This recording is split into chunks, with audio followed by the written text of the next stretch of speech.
Yes, can you hear me? Hey, Tina, we're about 7 minutes until tip-off, so whatever works out in the next 2 or 3 minutes will be fine.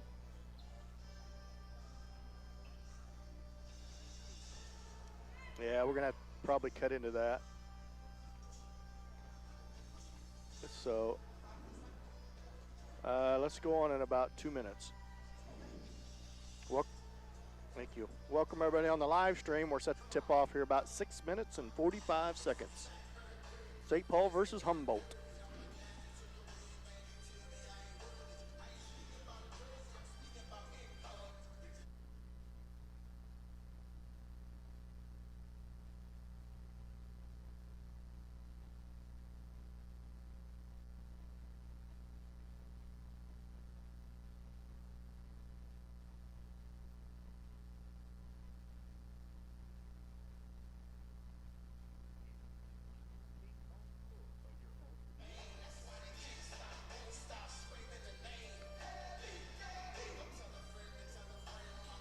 Well, welcome everybody to Humboldt, Kansas, where tonight the Lady Indians take on the Cubs of Humboldt in the midseason tournament, second round game of the round robin, the 8 center midseason tournament, where the Indians got off to a good start Tuesday night versus Iola with a victory to start out that midseason tournament. Tonight, on a Thursday night, they travel to Humboldt for the second round game, and tomorrow night we will be in Iola to play the Marmaton Valley Wildcats.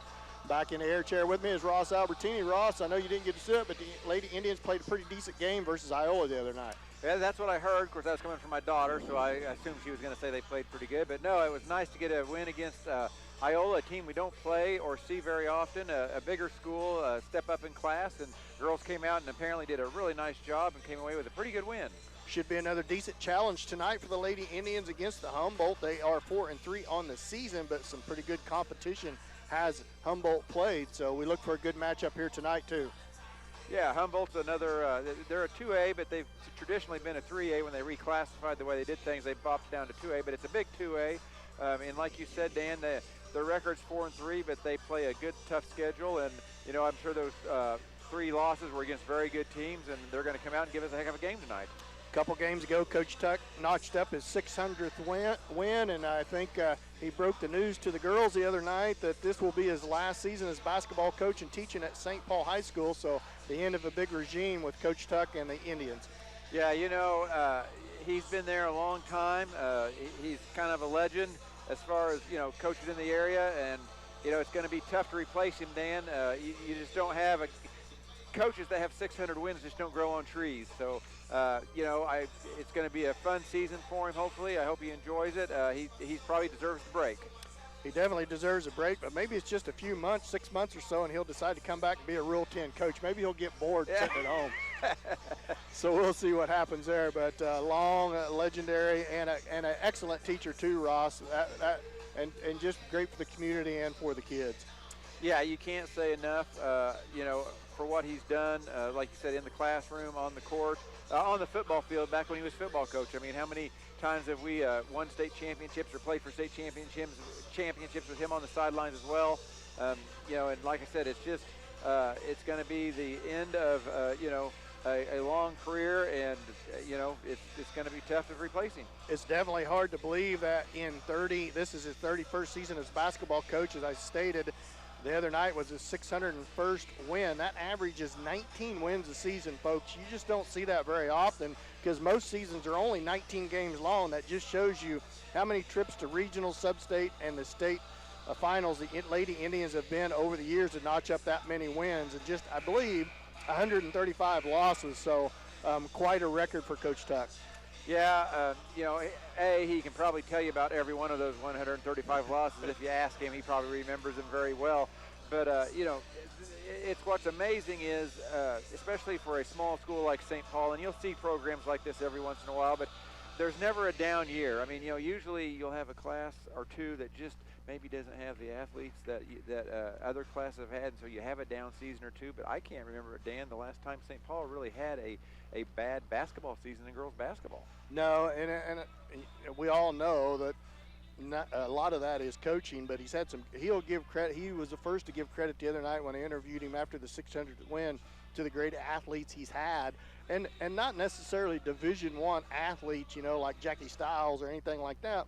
But he says kids that's willing to come in and just work hard in the off season and during the season and be coachable. So that's a big part of it. Well, you get that tradition going, and you get the young girls in grade school and junior high. They see that how hard the high school girls have to work, and so they kind of just expect that's what they're going to have to do when they want to play. And you don't have that problem of trying to motivate the girls to work hard, because that's just kind of ingrained in them, from an early age. Yeah, he stated that in the past he's had 7 girls out and he's had 20 girls out. More, over the years. So it just kind of depends with the small schools and the up-down classes how it is here. Lately, he's had a pretty good program going through with pretty solid classes coming up through this year. Considered a young team with no seniors on the squad, and also the opposite, no freshmen on the squad. There's 7 sophomores and 3 juniors. So I think you still consider that a young team and a pretty solid team at that. Well, they're young. They have a lot of experience because they got a lot of playing time last year and obviously this year. But like you said, because they've been on the court a lot the last couple of seasons, you do forget about the fact that they are young. You don't have any seniors, and you've had to have girls that maybe weren't the main players from last year's team having to step up into key roles this year. We're going to go ahead and take a break for the national anthem. We'll be back after this 1-minute timeout.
Welcome back to Humboldt, Kansas, as we are getting set for tip-off here as they just finish up the national anthem. This may be a rarity. Normally we haven't been doing starting lineups. We've just been jumping straight into the game, but it looks like tonight we're going to go ahead and go over starting lineups. So as we get set for tonight's action, as I stated, Tuesday night, the Lady Indians coming off a nice victory versus the Iola Mustangs to get a win in the first game of the mid-season tournament. Yeah, I guess, Dan, we're going to end up playing every team in Allen County in this tournament. You got Iola, Humboldt, and Moran. First starter for the Indians, junior Elise Doherty, sophomore Sophia Albertini, sophomore Josie Harris, junior Claire Bradshaw, and junior Emerald Struthers. That is going to be the 5. That has been the rotation here of late to start the game for the Lady Indians. Josie Harris coming off a nice couple games in a row, so look for her to try to continue that. Number 2, Murrow gets a start for Humboldt. Murrow is a junior. Myers is a senior. Number 15, Isabel Murrow, a senior. Number 14, Dangerfield, a senior. And the last starter is, I believe, number 22, Wools, a sophomore. Looking at bottom of that big back, Ross. We get set to get underway, and Ross's pen won't work to keep stats, so to get him started here. As we get set for tip-off, it will be, let me see, I'm not sure who the home team is. It looks like the Indians will start with the basketball. They will be guest on the scoreboard as Claire Bradshaw set to put the ball in play for the Lady Indians. She feeds it into the backcourt to Albertini, and we are underway. Looks like Humboldt's going to start in a man-to-man, a stretched-out man-to-man. So this will maybe favor the Indians just a little bit better. They seem to play, in my opinion, a little bit better against that man-to-man. So see if we run that motion offense. See as we get a set play to start the game. Struthers drives into the elbow, kicks it out to Harris, sets her feet, three-pointer on the way, off the back iron, no good. Rebound, Bradshaw. Bradshaw feeds it off to Elise Doherty. Shot on the way by Bradshaw, off, no good. Rebound comes out to Humboldt. Yeah, like you said, Dan, we do a little better job against man-to-man. We have some girls that can dribble drive pretty good, and so hopefully that'll make a difference tonight. 15 all the way to the lane. Murrow, no good on the shot. Good looking. And the rebound comes out to Indians, but right back it goes to Humboldt off the steal. Murrow with the basketball. That is Kirsten Murrow. Picks up her dribble in a little bit of trouble. Albertini all over. She tries to hand it off, but at least Doherty has it and then loses it. Picked up by Wools. Wools in, backside pass. Shot up and good. Jessica Myers for two gives the Cubs a 2-0 lead. Yeah, we got a little bit out of whack as far as our defense goes, going for that turnover, and she was able to dribble in, and when the defender came off her man to help, it left the backside wide open. Struthers with the basketball, dribbles towards the top of the key. Feeds it off to the left wing outside the arc is Claire Bradshaw. Feeds it up top, Elise Doherty. Indians being very patient here on offense as they try to run this offense. Josie Harris drives in, kicks it out to Struthers. Struthers to the elbow, double team, kicks it out to Harris. Albertini now drive all the way in, shot no good. Rebound comes out to Humboldt. Yeah, nice drive and a good look, but just couldn't finish at the rim. Murrow with the basketball to the right, so the Indians come up dry. The first couple offensive possessions so far, everything's going Humboldt's way because Myers, that ball was all but stolen by Bradshaw, and it went right through to Myers as she stood under the rim, and she scores, and Humboldt leads 4-0. Yeah, that was kind of in the right place at the right time baskets. Elise Doherty, nice little jump shot on the way, off the back iron, no good. Rebound to the Cubs of Humboldt, so the Indians still dry on offense here as we get started. Yeah, three out of the 4 shots have been in the lane, have been good looks, and it's just sometimes that's been the problem we've had is getting those shots to fall, Dan. Murrow no good on the shot. Rebound comes out to the Indians. There's the first foul of the game on number 14, Jada Dangerfield. First team foul on either team. First foul on Dangerfield.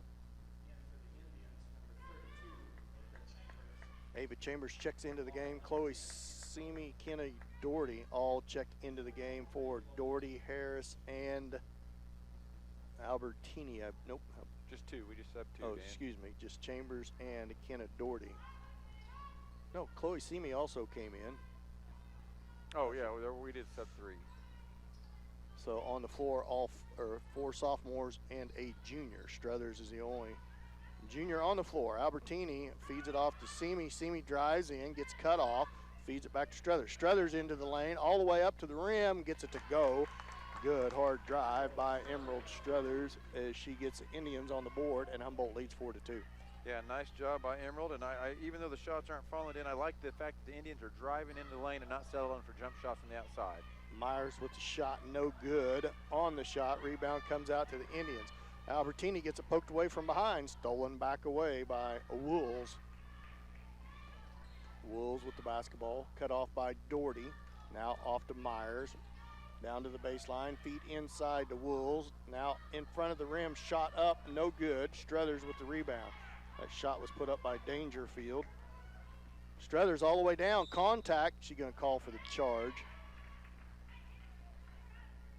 First foul on Struthers. Indians are being aggressive on offense, Dan. That was, trying to fast break that one, get it down before the defense could get set up, and Emerald just went in a little bit out of control. Not bad, but the girl did a good job of getting her feet set and drawing the charge. Humboldt basketball.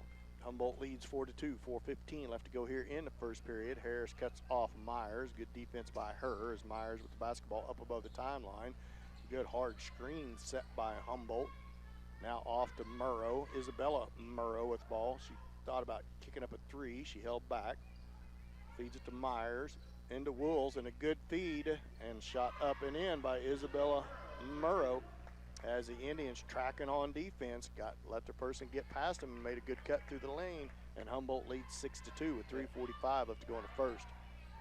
Chloe Simi with a 3 from the baseline, short, no good, but Elise Doherty with the rebound. Man, she gets hammered, but no call.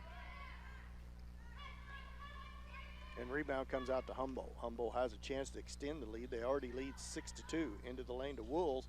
Good, another back cut. Chambers got beat, and Jessica Myers scores, and Humboldt leads 8-2. Timeout, St. Paul, 30-second timeout. We'll be back after this 30-second timeout. St. Paul basketball on Hot 105.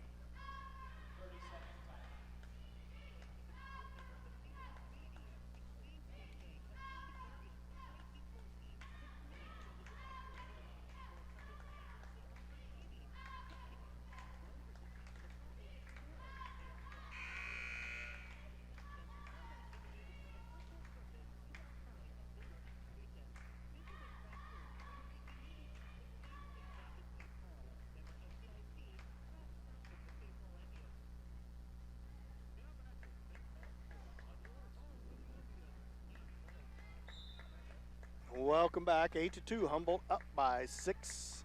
3:18 left to go in the first period. Humboldt doing a good job running their man offense. Indians not doing a great job playing man-to-man defense. Letting too many cutters on the back cut. As that motion offense, they're not switching on the screens and unable to connect. Yeah, all 8 of Humboldt's points have been point-blank shots right at the rim, and we didn't have help side defense covering, so they were pretty wide open. Harris jump shot no good, tipped around, controlled by Humboldt. Humboldt basketball. Myers with the basketball, feeds it inside to Wolves, has it tipped away. Cross-court pass, shot on the way, short, no good. Rebound, fought for, controlled by Humboldt. Myers with the basketball, shot no good. And that ball is controlled by Kenna Doherty for the Indians of St. Paul. Feeds it back to Elise Doherty. So far, Jessica Byers, number 5, 6 of the 8 points for the Cubs of Humboldt. Gonna have to slow her down. Ava Chambers with the basketball, feeds it to Doherty underneath, blocked, gets back her own rebound, feeds it to Simi. Simi drives in, kicks it to Chambers, and the Indians reset to Elise Doherty clear above the timeline.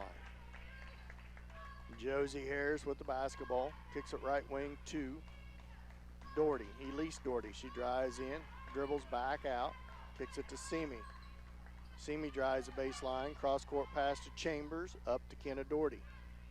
Doherty up to Elise Doherty. Indians gonna have to give a ball fake, kind of clear things up and do some drives to the basket, Ross.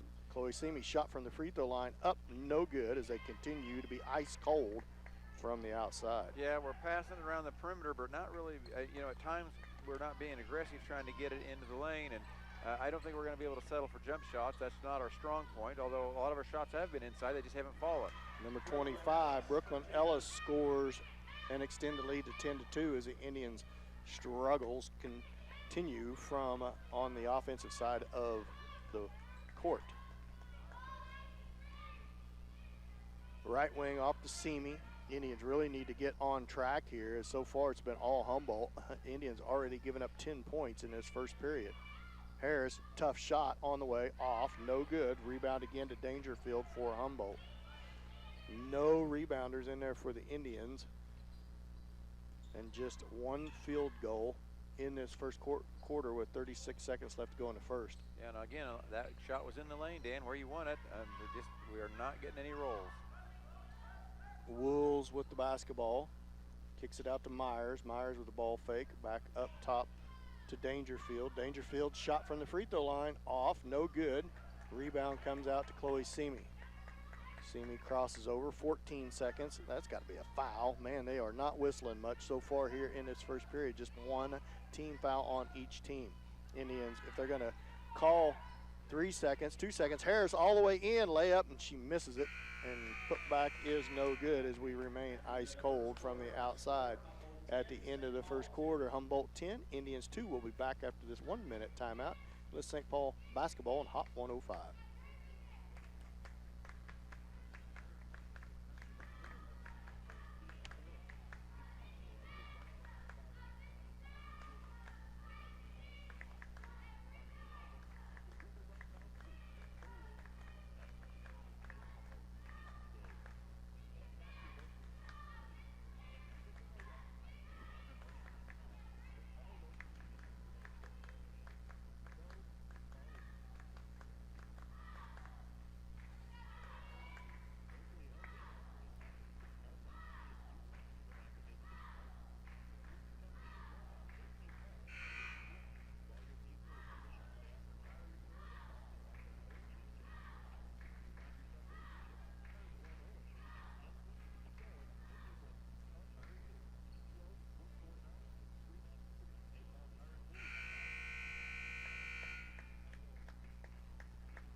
Welcome back. 10-2. Humboldt leads and going to start the second period with possession of the basketball.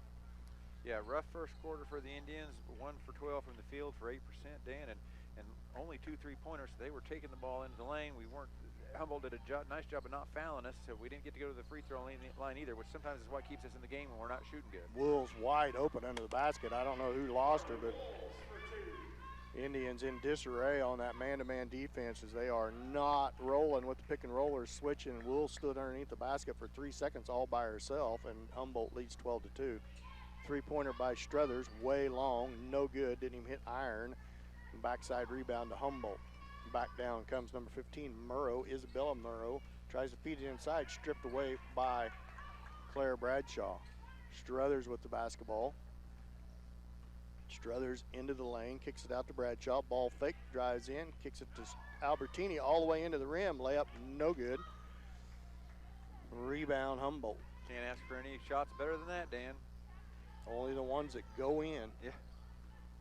Murrow with the basketball, guarded tightly by Albertini. Screen set, now drive to the basket, partially blocked in front of the rim, tipped around, and oh, good grief. The guy couldn't even see. He had to walk to get in a position to call a foul as he blowed it clear from the outside. The one under the rim didn't call anything, and it's going to be Emerald Struthers, her second, the only 2 fouls on the Indians, and Struthers has both of them. Yeah, not a lucky call for Emerald on that. Backside feed as the opening was there, but it goes out of bounds, and it's going to stay with Humboldt. 12-2, the Cubs up by 10. The Indians are going to have to create some steals to get back into this game because they are not an offensive juggernaut, especially tonight. No, it has not. The rim has not been kind to the Indians. They're just not a big come-from-behind team, in my opinion. Three-pointer on the way, in and out. No good by number 2, Murrow. Rebound comes out to the Indians. Doherty, Elise Doherty, Albertini back to Doherty, back to Albertini, drives in, kicks it out to Elise to baseline. Looked like a double dribble, maybe. Looked like a double dribble she got away with. Josie Harris in front of the rim finally gets one to go as Harris finally gets her first basket of the night, and the Indians cut the lead to 12-4. Humboldt by 8. Wolves with the basketball. Ball's loose for a minute. Kicked out to Murrow, Isabella Murrow. Back to Wolves, or Dangerfield. Pass over the top. Oh.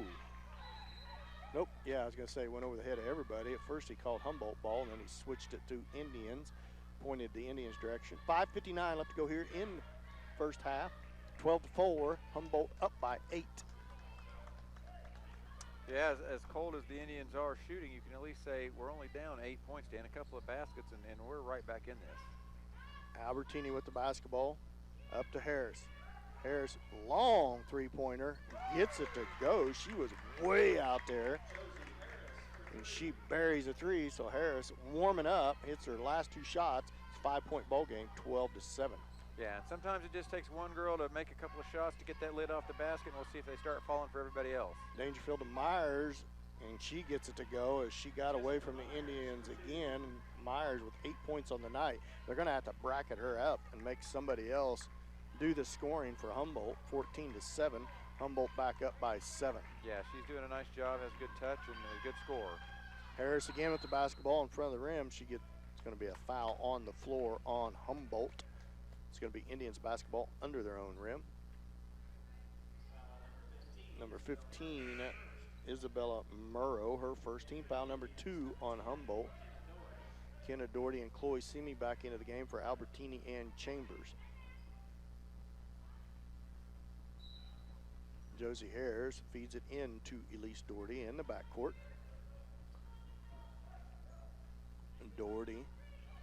Elise crosses over to the elbow, kicks it out to Kenna Doherty. Ball fake. She drives into the elbow and feeds it. Claire Bradshaw has to chase it down. Bradshaw all the way in. Euro step layup. Good hard drive by Claire Bradshaw.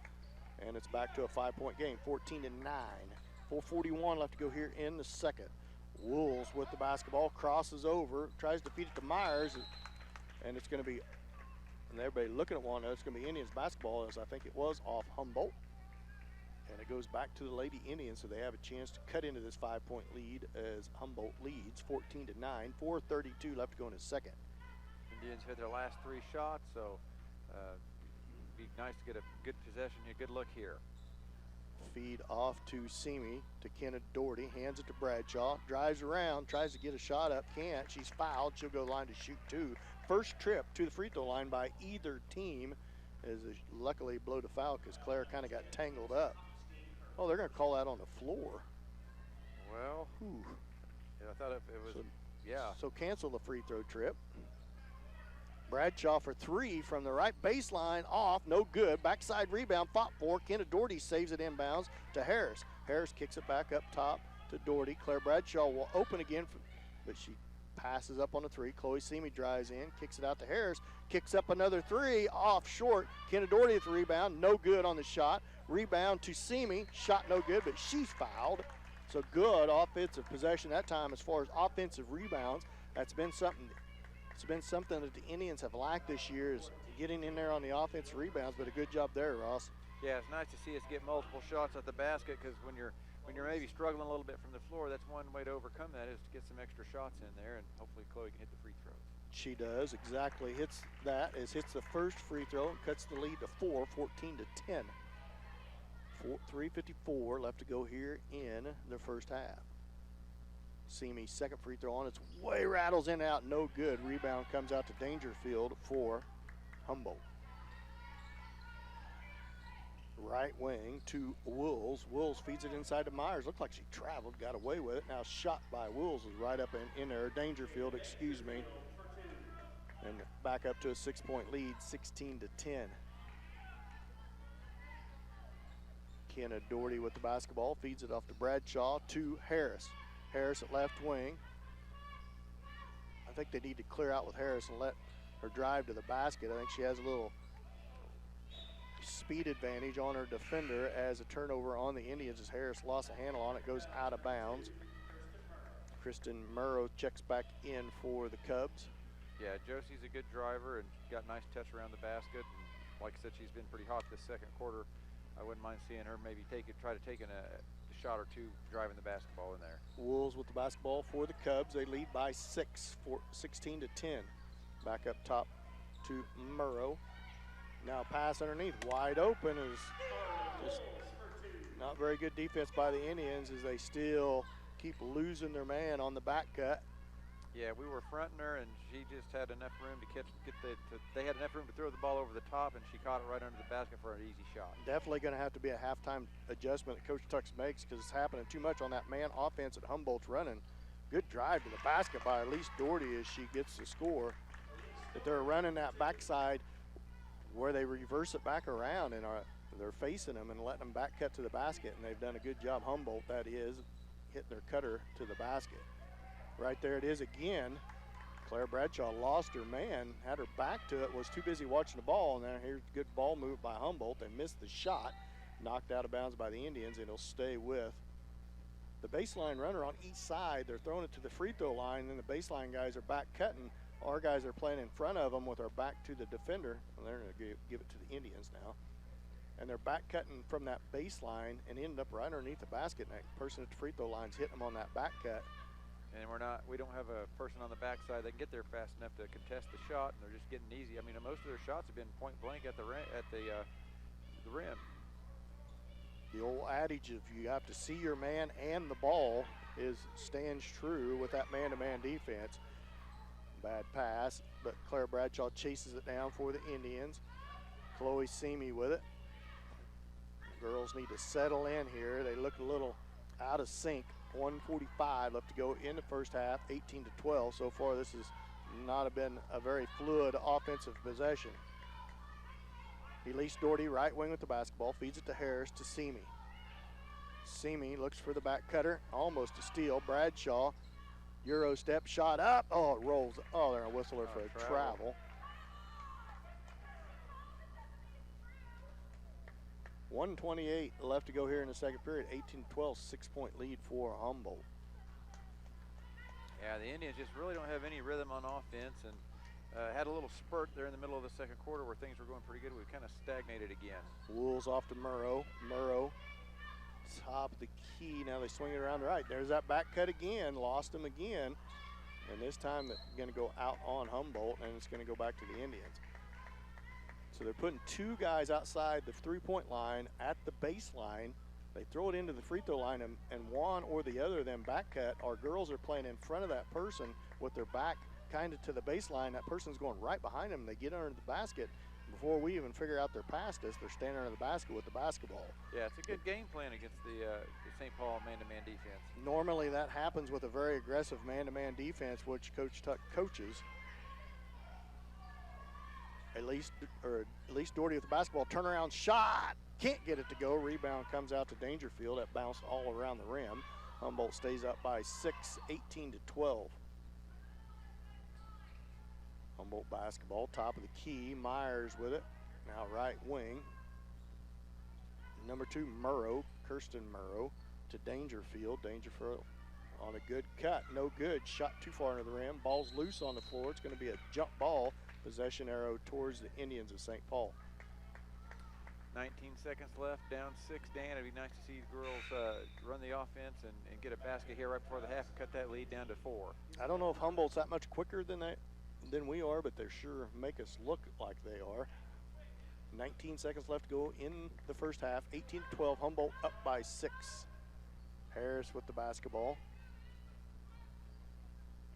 9 seconds. Harris towards the rim, kicks it out to Simi, sets her feet. Three-pointer on the way, long, no good. Rebound to Humboldt. 1 second. Shot at the buzzer is no good. Our halftime score is Humboldt 18, Indians 12. We'll be back after this 2-minute timeout. You're listening to St. Paul basketball on Hot 105.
Welcome back. Humboldt leads here at halftime, 18-12 over the Indians of St. Paul in a terribly sluggish first half from the offensive end of the floor for the Lady Indians, and probably one of their poorer performances on the defensive end of the ball I've seen. I say that.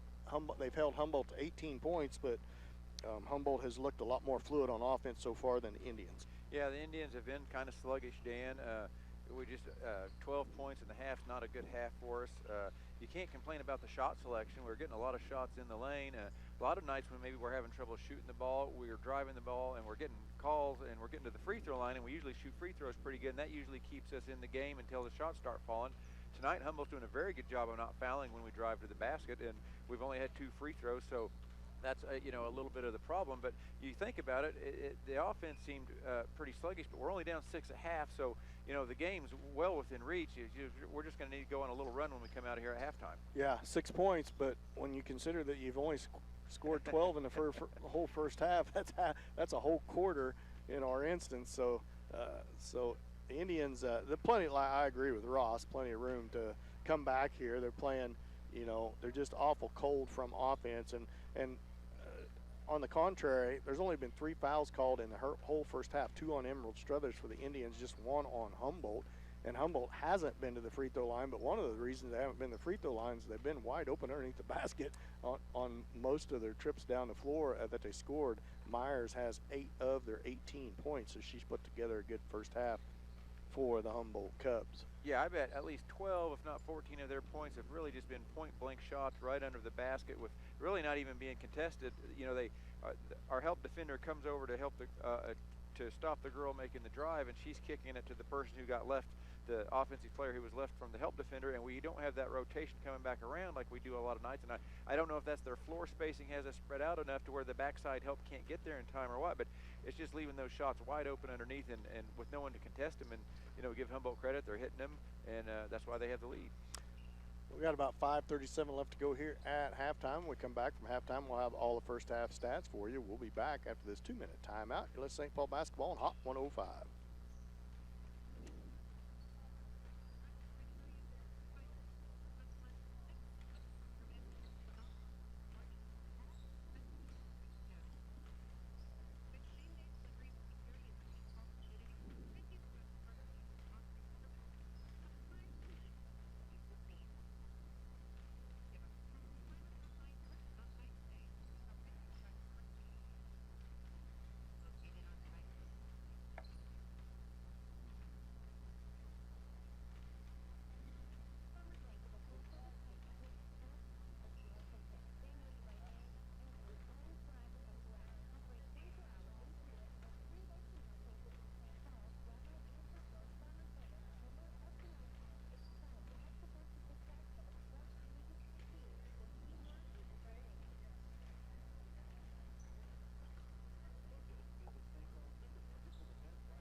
Welcome back to Humboldt, Kansas, where the Lady Indians are trailing Humboldt here at halftime, 18-12.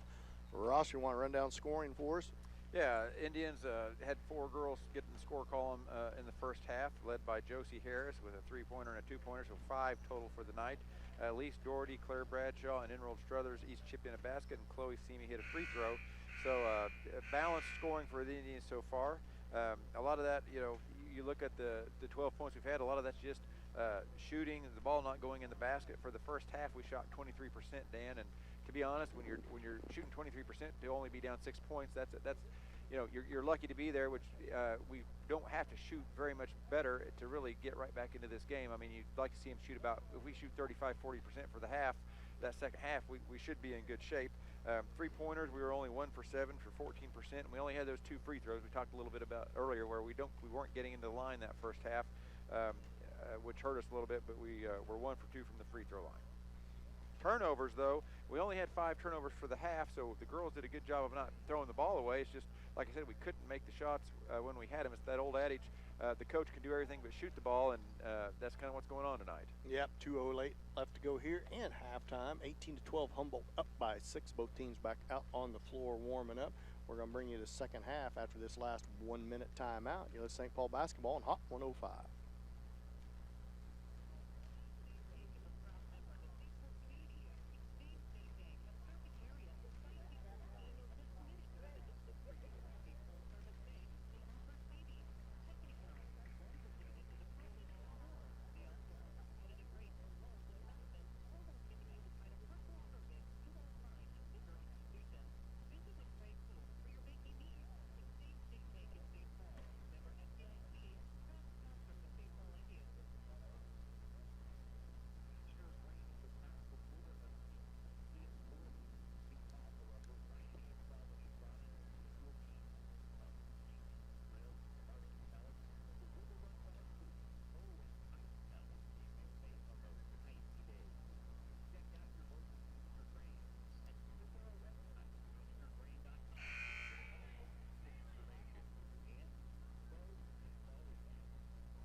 Welcome back. Humboldt leads 18-12. They will start with possession of the basketball to start the third period here and see what kind of adjustments Coach Tucker and the Lady Indians made here at halftime to try to crawl back into this game. Yeah, it'll be interesting to see how what adjustments he made to the defense to try to stop that, I don't know, over-the-top pass that they're making down low, you know, and getting those wide-open shots. I don't know that you change much offensively. You can't really, like you said earlier, can't complain about the shots, just need to make them. But defensively, I'd see that's where the biggest adjustment would have to be made.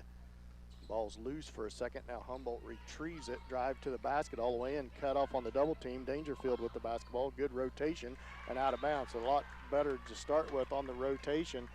Indians cause a turnover, and it goes back to the Lady Indians. Yeah, the offensive player for Humboldt got past her person on the wing and dribbled down to the basket. And first half, when the help came over, the backside was open. We did a nice job of rotating that time to cause the turnover.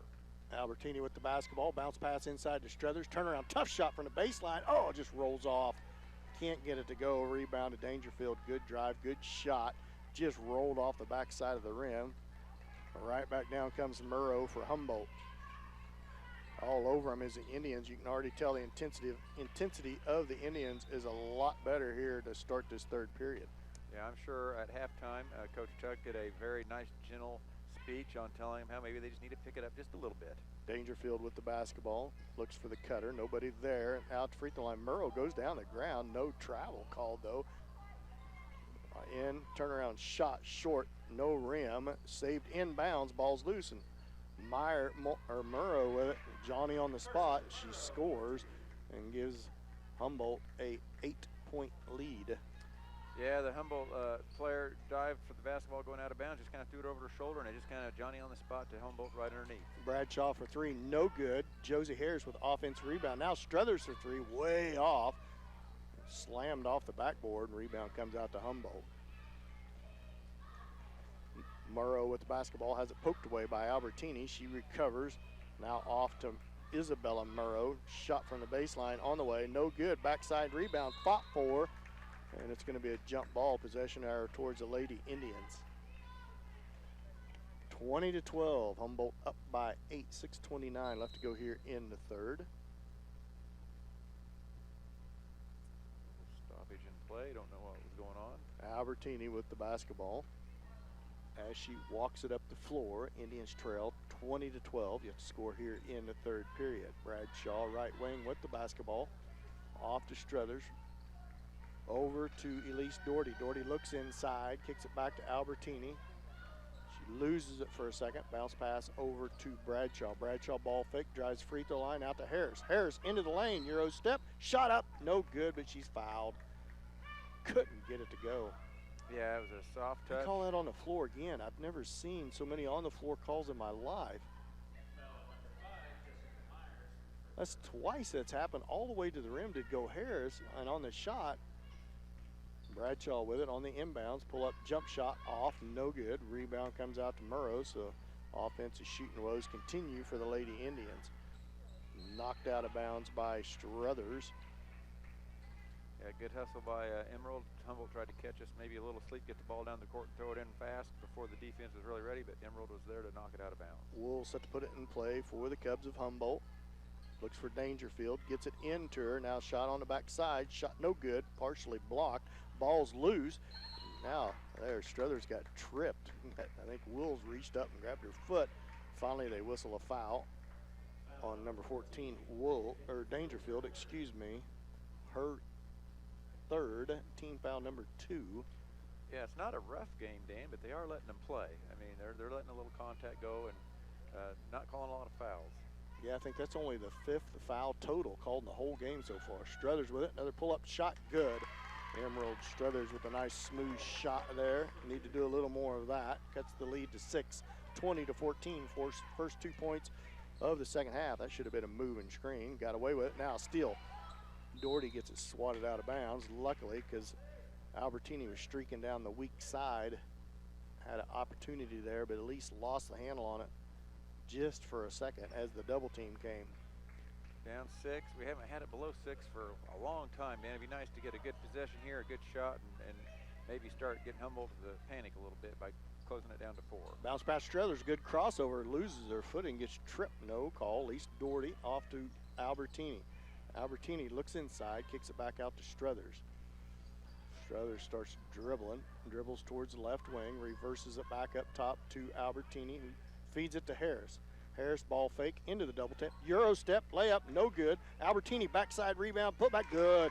Good tough shot by Sophia Albertini, and the lead is 20-16. That was a tough shot, contested. Man, they ought to call a moving screen on that at some point.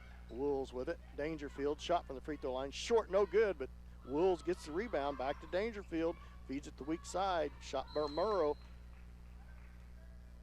3 seconds in the lane on Humboldt. I was going to say it was blocked by Elise Doherty. Kenna Doherty, Ava Chambers, and Chloe Simi. So Coach Tuck sticking with his regular 8-person rotation here as Albertini, Harris, and Bradshaw gets a blow. Timeout. Humboldt will go ahead and stay here. 4:27 left to go here in the third. Indians trail 20-16, and a little bit better defense here in this third period so far, Ross. Yeah, only giving up 2 points so far this third quarter to Humboldt. You can see the girls are just they're closing out a little bit faster. They're rotating around a little bit harder and doing a good job of causing turnovers. I think Humboldt, I'm not keeping track of Humboldt's turnovers, but they probably have 4 or 5 already this third quarter. And the Indians, you know, again, it's a little bit of the same on the first half as the first half. We're getting good shots. We just need them to start falling, and we've hit 2 out of our last 3. So hopefully maybe the lid's off the basket on this end, and you know, we've closed the gap to 4 points, and we got the ball coming out of this timeout. So I'm sure Coach Tuck's going to draw up a pretty good play for us to run and maybe get an easy shot and get it down to 2. 4:27 left to go in the third. Humboldt leads 20-16. And a good ball game here so far at Humboldt, Kansas. Second round game in this midseason tournament. It's a round robin tournament. In the pool of 4 is St. Paul, Iowa, Humboldt, and Marmonton Valley. Struthers with it with her left hand all the way into the rim. Tough, too hard on the shot. Ball's loose, and how's that not a travel? It's not. Dangerfield with the basketball, feeds it back to Murrow. So the Indians come up dry on that possession.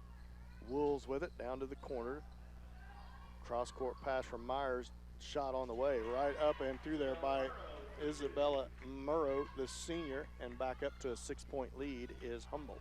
22-16, 3:52 left to go here in the third. Elise Doherty with the basketball, picks up her dribble, feeds it over to Kenna Doherty. Doherty back up to Struthers. I'd like to see him spread the floor and give it to either Elise Doherty or Struthers, let him drive to the basket. Yeah. Kenna Doherty with the basketball. Yeah, I think you're right, Dan. Those two, your upperclassmen on the floor, they're very good at dribbling in and shooting that basket. It'd be nice to get them going. Elise Doherty, Simi with it. Simi kicks it to the cutter. Struthers, left-hand layup, good, very good.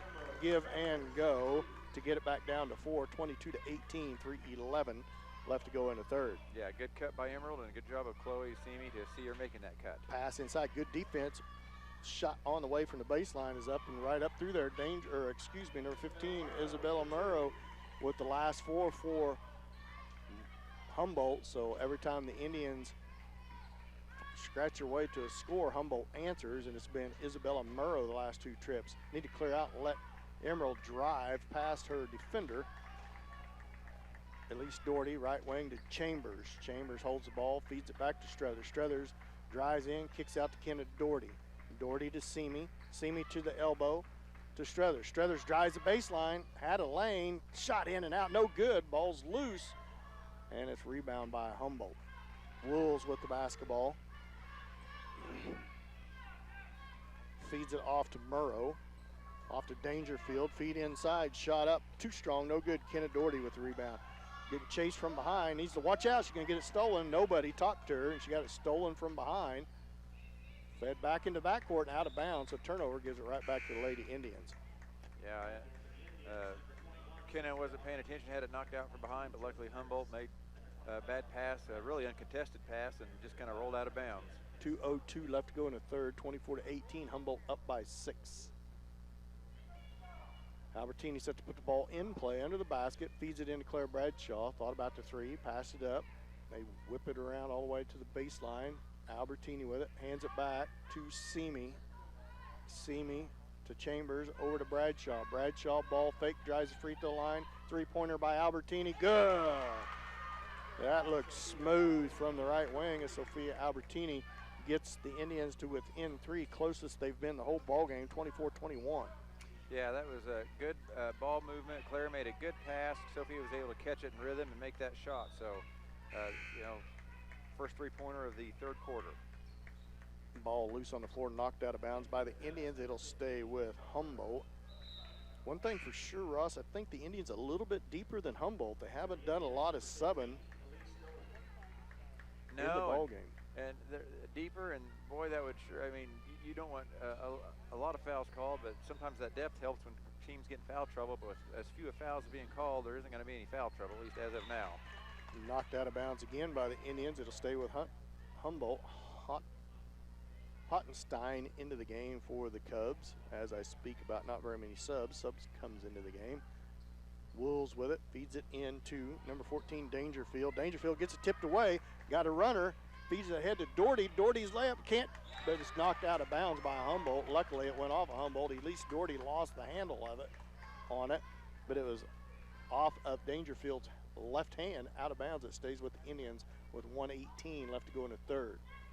Indians have a chance to cut it to 1 or tie it. Albertini 3 from the baseline, good! She ties it up as Sophia Haber back-to-back 3s for Sophia, the young sophomore, and we're tied up at 24. Nice to see us hitting some shots, Dan. It sure makes the game go a lot easier. Murrow feeds it off to Murrow. Murrow drives to her left, looks inside, picks up her dribble, whips it to Isabella Murrow. Shot from the left elbow off, no good. Claire Bradshaw with the rebound. Indians with the opportunity to take a lead in this game. It would be the first lead they've had. 43 seconds left to go in the third, tied at 24. Gonna hold it for the last shot? As Ross always says, not unless we get a chance to shoot it. As we speak, Elise Doherty for 3, boom! And his 3 threes in a row has the Indians a 3-point lead. 2 by Albertini, 1 by Elise Doherty. That's the best shooting from the outside the Indians have done all season long. Boy, she about stepped out of bounds. Knocked out of bounds by the Indians as they are feeding on a little positive emotion that always makes you go just a little bit quicker. 13.5 seconds left to go in the quarter. 4 subs into the game for the Lady Indians. Everybody out except for Elise Doherty on the floor. We got too many in here. We got 6 players on the floor. There we go. Elise Doherty now she checks out. Struthers stays on the floor. 13 seconds, 12. Pass inside, turnaround shot by Dangerfield, no good, but rebound to Murrow down underneath, triple team down there. Murrow with the basketball. 2 seconds, 1 second, shot from in front, banks it off. She gets it to go. Lucky shot by Myers as she scores at the buzzer. And 27-26, St. Paul by 1. We'll be back at this 1-minute timeout. Let's St. Paul basketball on Hot 105.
Welcome back as we start the fourth quarter, 27-26. Humboldt, or St. Paul up by 1. Yeah. Humboldt basketball to start this fourth period, Ross. Good third quarter by the Indians to turn a 6-point deficit into a 1-point lead. Let's see if we can keep the hot shooting going, Dan. Murrow off the Wolves, shot up, no good. And it's going to be off of the Indians as wide open on the back cut again was Jessica Myers. Going to have to do a better job closing out those back cuts, these young sophomores. She passed inside, knocked out of bounds by Struthers. Good defense by Struthers. As the inbound play, it was intended for Dangerfield. They're trying to hit that backside on the inbound. We have to be careful here and not get too high as they're going to come around on this weak side. Out a little further, not quite under the basket here. So going to be a little tougher entry pass to try that. Good defense so far by the Indians, but up underneath, and it's going to be Chambers with the foul. She let Myers get position on her. You got to get in front of her with a hand in front. Myers will go to the line. I think this is the first trip to the free throw line by Humboldt all night long. First free throws in the second half and first free throws so they don't shoot free throws to the fourth quarter and for Humboldt. First shot right up and through there as she ties the score at 27 and is going to give Humboldt a chance to take the lead.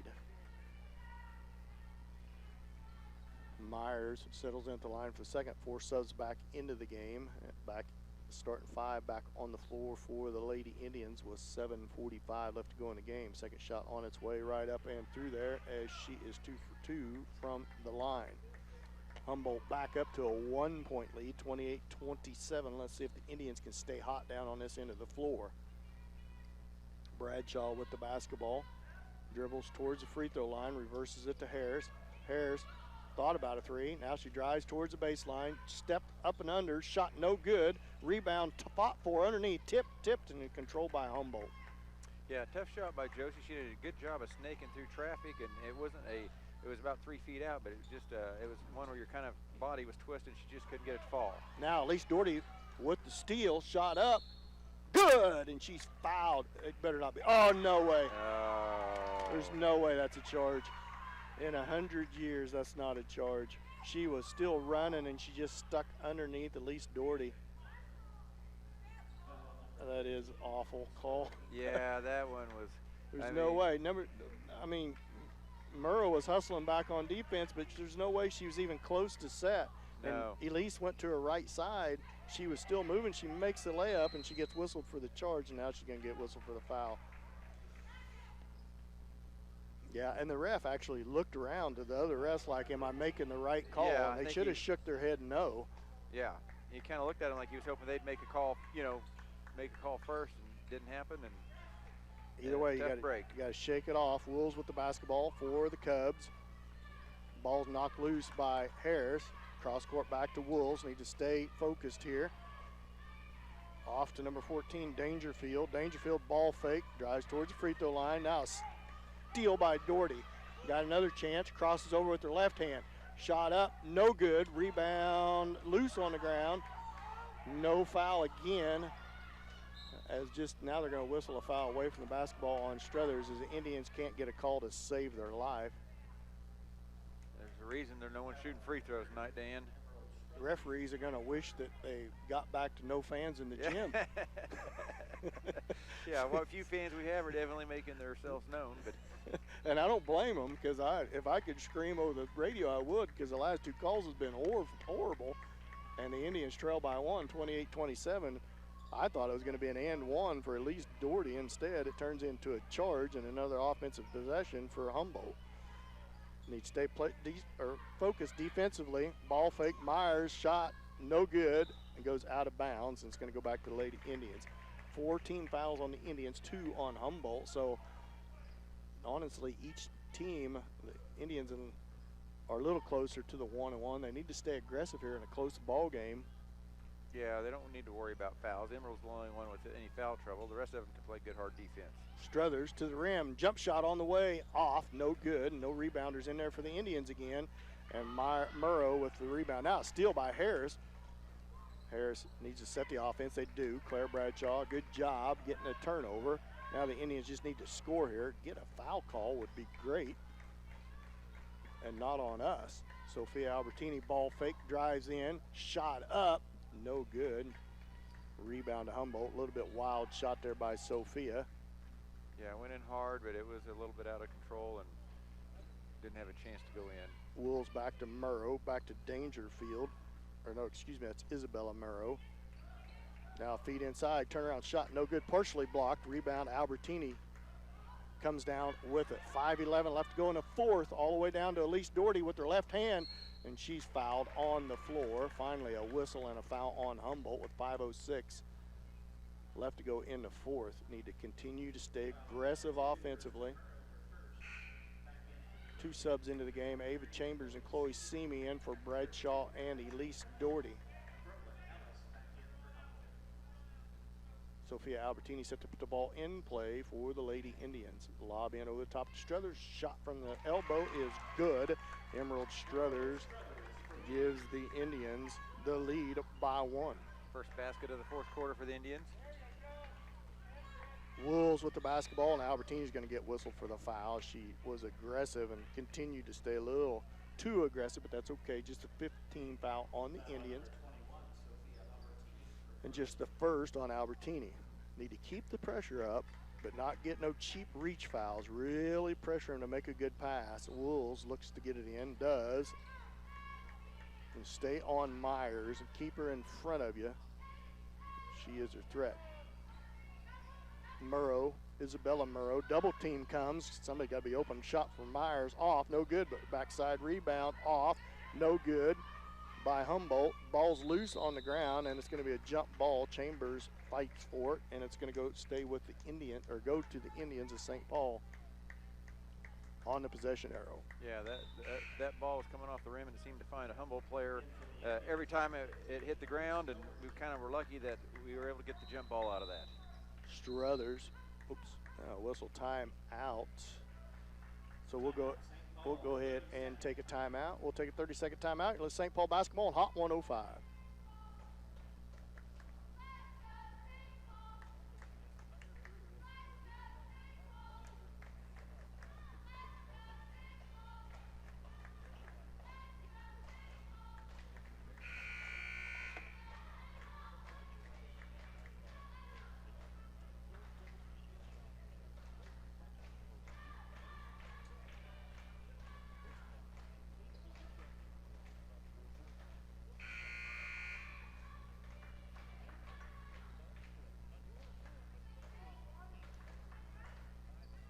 Well, welcome back. 4:33 left to go in the game. The Indians lead by 1, 29-28.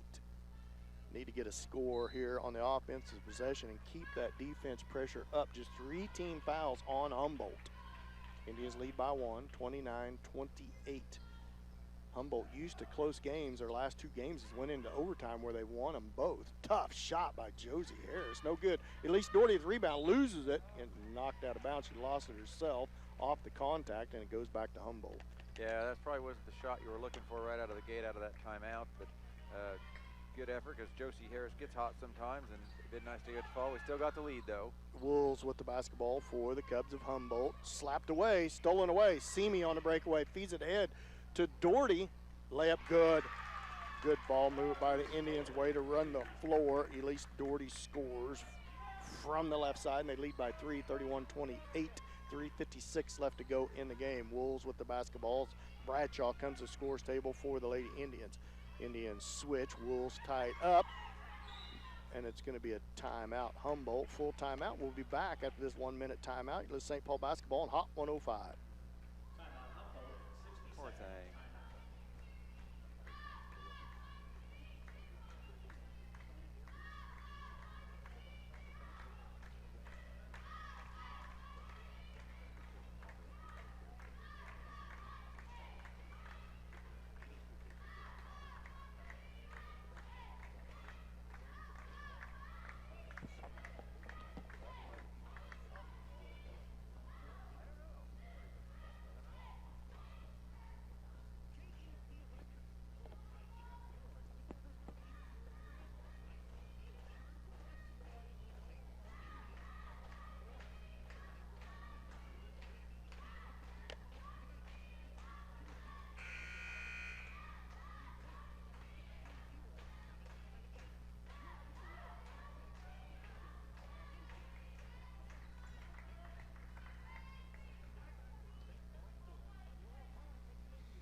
Welcome back out of the timeout. Humboldt basketball. Will set to put it in play. Feeds in the backcourt to Dangerfield. Dangerfield Struthers on her. It's probably a set play here offensively.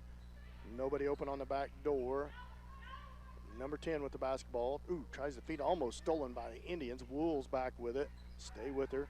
She feeds it into Myers. Shot up, no good, but backside rebound by Humboldt. No good. Claire Bradshaw at the rebound. Yeah, if you're Humboldt, you can't complain about both those shots. Just St. Paul got lucky that they didn't fall in the basket. Almost kind of the way St. Paul had been shooting the first couple of quarters was almost what happened there for Humboldt. See if the Indians are patient here on offense with the three-point lead, their biggest of the ball game. Claire Bradshaw feeds it off to Doherty, Elise Doherty that is, as Sophia Albertini checks back into, or comes to the scorer's table. Harris to Struthers. Struthers ball fake, drives into the lane, kicks it out for Elise Doherty. Chloe Simi with it. Jump shot on the way, off, no good. Nobody in to rebound. Not a terrible shot, but I don't know if the shot you want with a three-point lead. 2:41 left to go in the game. Wolves with the basketball for Humboldt. Feeds it off to Hottenstein. Drive down the baseline. Shot up, no good. Rebound tipped around, controlled by Simi. Walk it up the floor, Chloe. Slows things down, crosses the timeline, feeds it off to Elise Doherty. Might not be a bad time for a timeout. Struthers with the basketball. 2:14 left to go in the game. Indians up by 3. I want to point out, Humboldt only has 3 team fouls, Ross, so some point they're going to have to pick up the aggressiveness on defense if the Indians continue to hold the lead here. Yeah, if they're gonna want to put us to the line, they're gonna have to start fouling fast. And as we speak, there's a foul on Hottenstein. Hottenstein. Sophia Albertini checks back in for Chloe Simi. Struthers set to put the ball in play with 2:01 left to go in the game.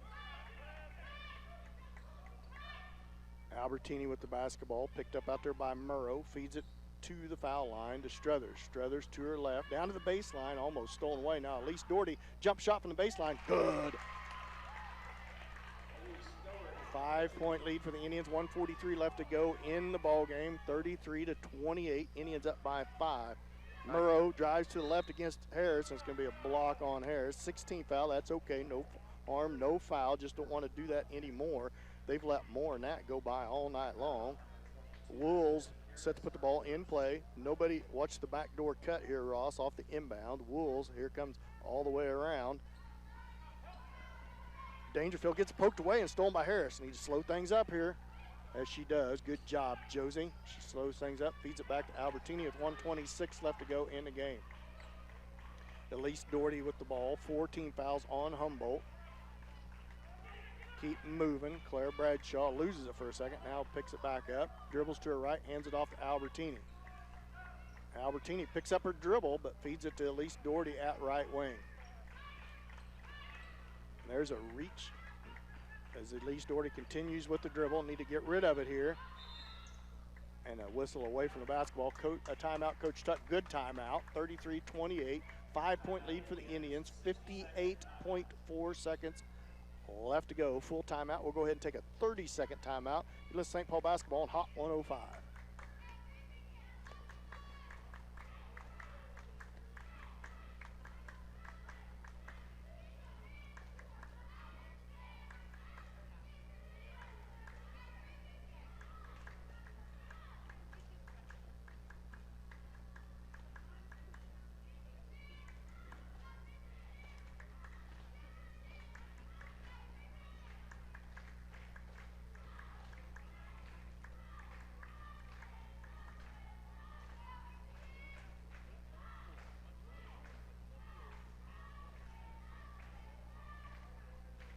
.4 seconds left to go in the game. 5-point lead for the Lady Indians with possession of the basketball.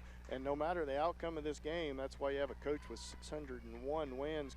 There's a pretty good adjustment made defensively at halftime. Not near as many easy shots for Humboldt this second half. No, they've only had 10 points here in the second half after scoring 18 in the first. And you can just see that they're not getting those easy shots down low like they did earlier. Albertini with the ball in the backcourt. Pressured hard by Kristen Murrow.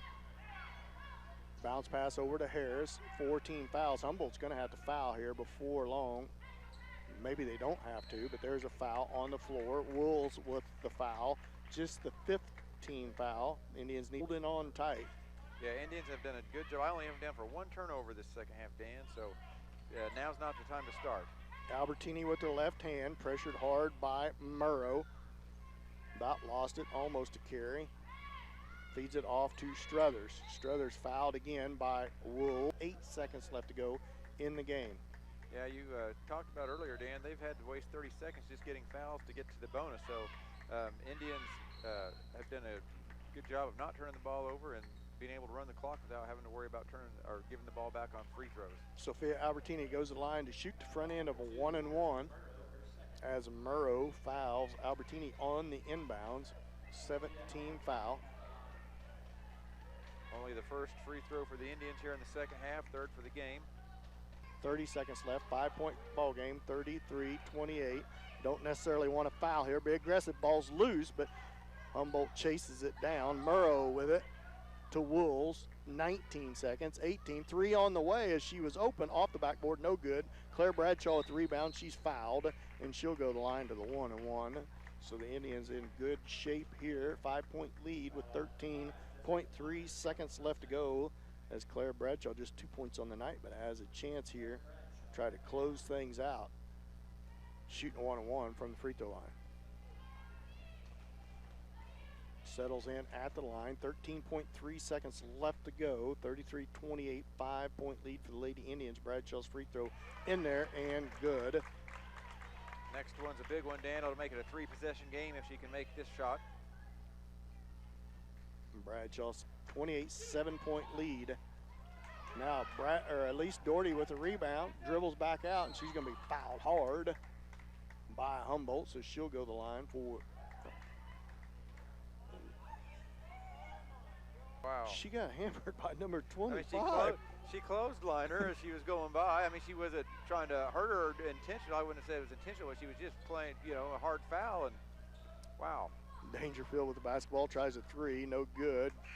And it's slapped out of bounds by Struthers. The Lady Indians come out victorious, 35-28 in a hard-fought ball game against the Cubs of Humboldt. So St. Paul stays perfect here in this mid-season tournament. They will play Marmonton Valley at Iola tomorrow night.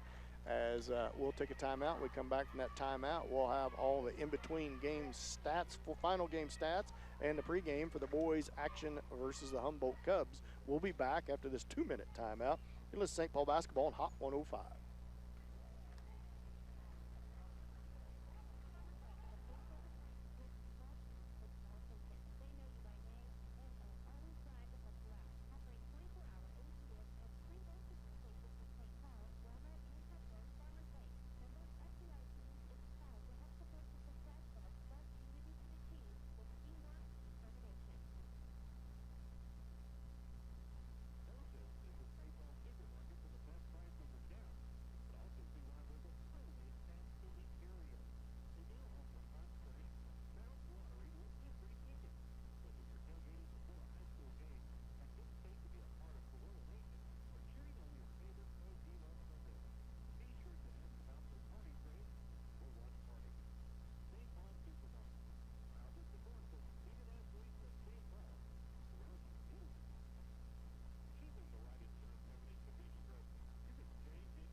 welcome back here. Nice victory put together by the Lady Indians, 35-28. They trailed most of that ball game until late in the third quarter and into that fourth quarter. Played a lot better in that second half. Finished up with 35 points on the night. Only had 12 of them in the first half, Ross. Yeah, that was a gutty win by the Lady Indians for sure, Dan. You know, we've had nights before where we've struggled shooting the ball, but we've always been able to keep pace and play well because we shoot a lot of free throws and we shoot free throws well and we get a lot of transition baskets.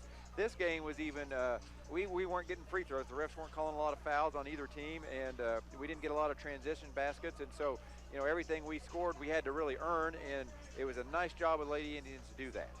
Yeah, I thought it was a much better, a nice adjustment at halftime as Humboldt was having their way with Indians offensively in that first half with a lot of back cuts down the baseline for wide open shots into the basket. But Coach Duck in his many years knew what kind of adjustment to make there at halftime. I thought the Lady Indians made a lot better job of rotation on that backside in that second half to keep, and finally started coming around offensively. Three threes in a row, 2 by Albertini and 1 by Doherty, really kind of changed the tide in that ball game.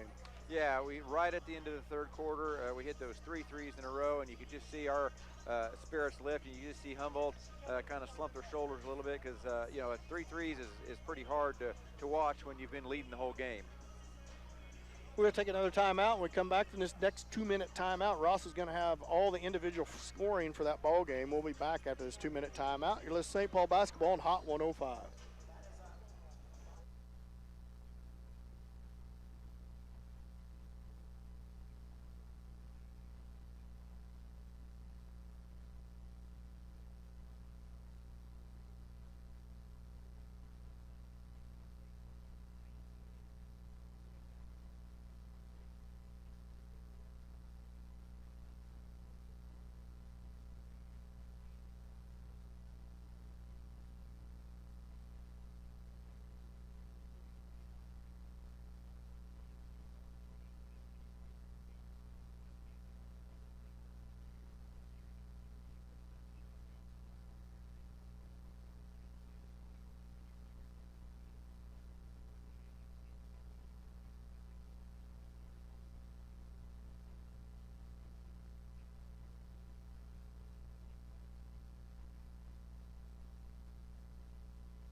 Welcome back. 10:32 left to go here before the boys tip off against the Humboldt Cubs. Ross, you want to run down scoring? Yeah, for the night, St. Paul Indians had 6 girls get in the scoring column. Elise Doherty, the junior, led all scorers for the Indians with 9 points. Emerald Struthers and Sophia Albertini each chipped in 8. Josie Harris had 5 all in the first half. Claire Bradshaw chipped in with 4, and Chloe Simi had 1. For Humboldt, they were led by the senior Jessica Myers. She ended up with 12 points for the night to lead all scorers for both teams.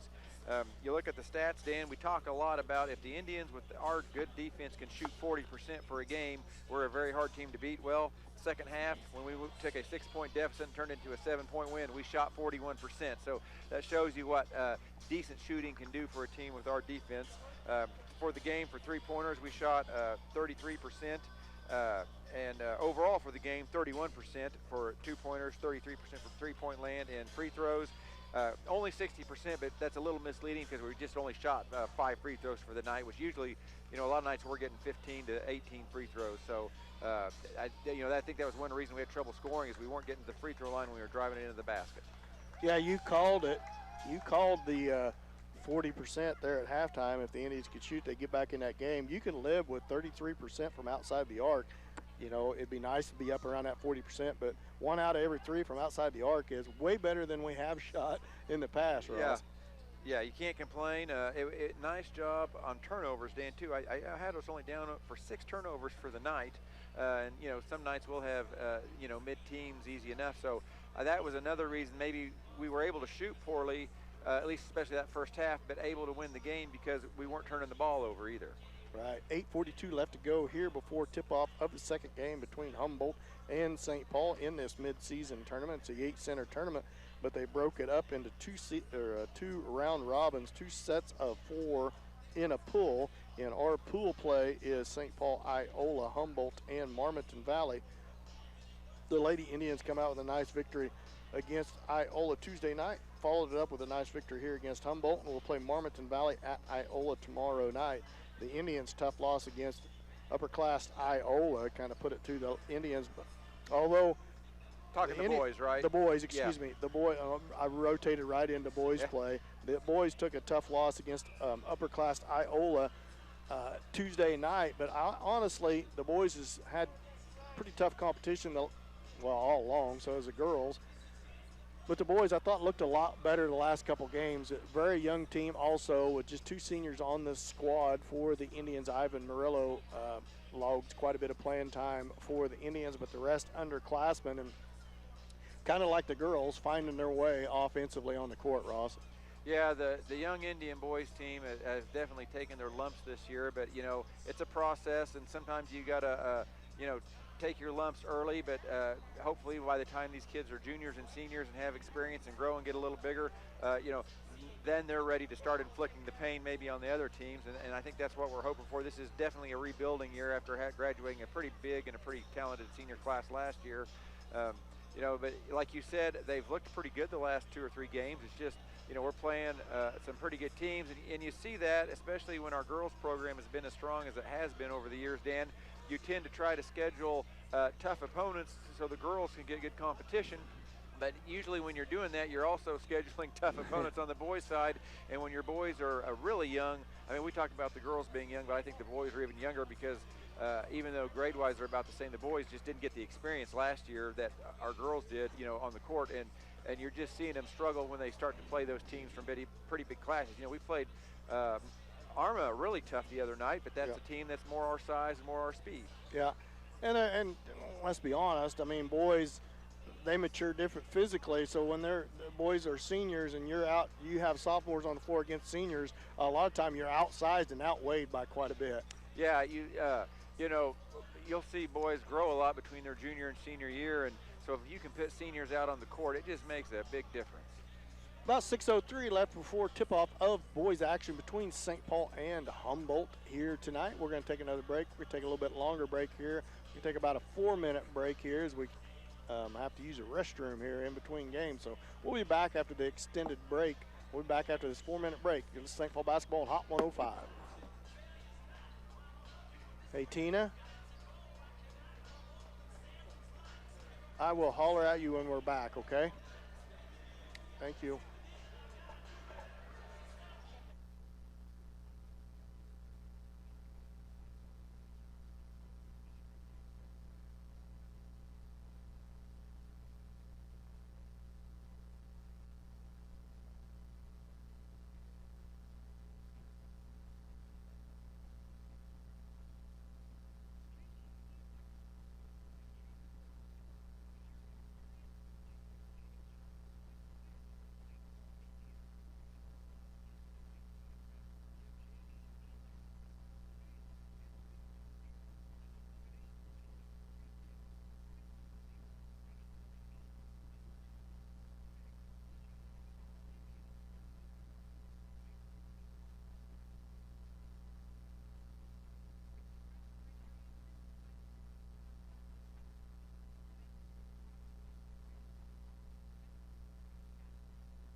I'm back.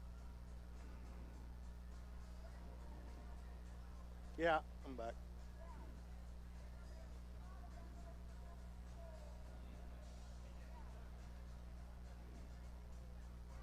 What's that? Yep. Okay, that's fine.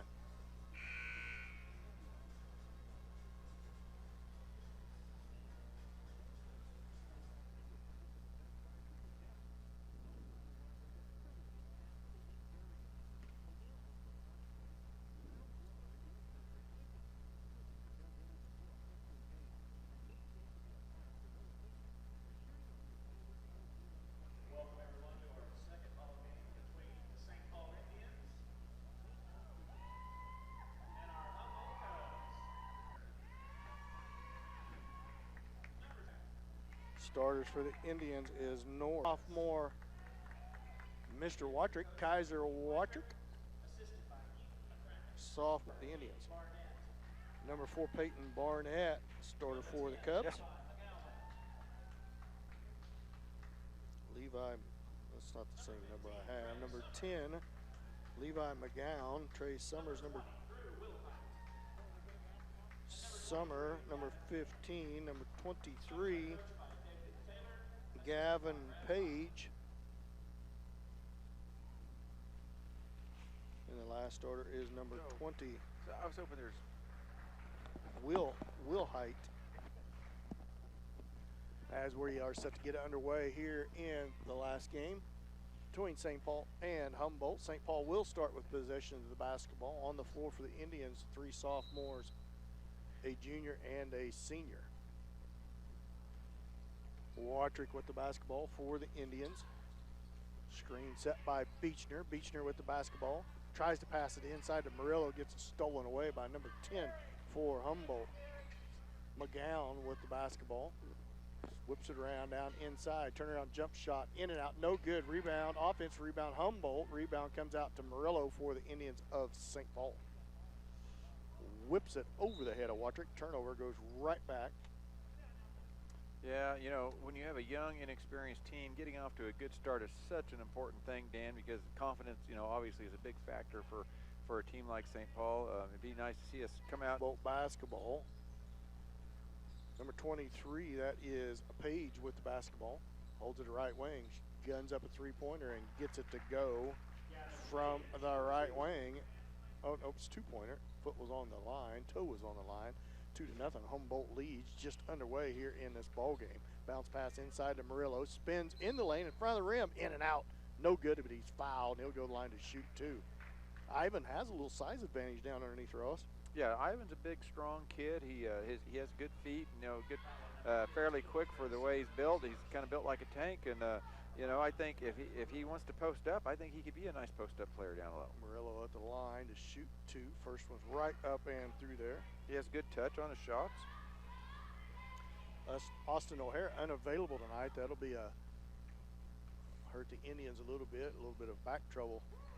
Does Austin, so he's out tonight as Murillo makes both free throws, ties the score at 2. Now steal by Beechner. 2-on-1 opportunity, landing all the way down. Euro step left, good. Good hard drive by Beechner. Yeah, here's that good start we talked about, Dan, and hopefully they keep it up. Backside feed to number 23. Man, they drove right past the Indians. Page, 4-2, has 4 points, all 4 of Humboldt's points. Murillo, left wing with the basketball for the Indians, off to Watrick. Watrick feeds it to Peters, stands outside the three-point line. Long three-pointer off the front iron, no good. Rebound to Humboldt. Page with the basketball, and that's a whistle. Stepped on the out-of-bounds line, did Will Height. Turnover gives it back to the Indians. 6:19 left to go here in the first, 4-4, all tied up. Indians not outsized here, it doesn't look like, Ross. So no, they have a 6'5" senior on their roster, but I don't see him on the bench or on the floor. I don't. Hopefully he doesn't have COVID or anything like that, but without him, they really match up with us about the same size-wise. Peters all the way to the rim, tough shot up, no good, but he's fouled on the floor. It's going to be on number 23. Page is first. Team foul number 2 on the Cubs. Up over the top to Watrick. Kaiser holds the ball up above the timeline. 2-3 zone applied by three-pointer by Beechner from the left wing. Boy, if he'd held his ground, he might have been fouled on that. Feet ahead to number 4, layup good. Boy, we did horrible getting back on defense. He misses a layup. Rebound comes out to Watrick. Landon has to get back on defense after that 3. Peyton Norris, good shot, and he's fouled. And he'll go to the line for the and 1. Yeah, nice job. Nice feed from Kaiser. Getting the ball, he was at about the timeline and saw Peyton just standing wide open under the basket. Humboldt didn't get back, and Peyton got it, made one power dribble in there and put it up and got fouled. Norris with a little size advantage over Humboldt, his defender, as he makes the free throw. Old-fashioned three-point play, and the Indians lead 7-4. Number 10, McGowan with the basketball for Humboldt. Looks inside, holds the basketball, hits the cutter, shot. Oh, it had to be a walk. How is that not a travel? As Wilhite scores, but that was an NBA jump stop, 2 steps, and scored. Well, he caught it. His feet were on the ground. Then he jumped in the air and landed again. I mean, that wasn't a Euro step or anything like that. He just took an extra hop in there. Beechner with the basketball, right wing. Indians lead 7-6. Bad pass, but now ball's loose. Recovered by Humboldt. Feet ahead to number 4. Layup good. As Humboldt back out to, it's not who I have, Barnett, is that who he said? I had, Caden Vink is what I have. It was 4 who scored on that. Peters off to Watrick as Humboldt retakes the lead. Pass knocked in the air, stolen away. 3-on-1 opportunity for Humboldt. And layup is good by number 10, McGowan. So the Indians turning the ball over the last 2 possessions. Now a timeout for Coach Watrick and the Indians. We'll be back after this 30-second timeout. You're listening to St. Paul Basketball on Hot 105.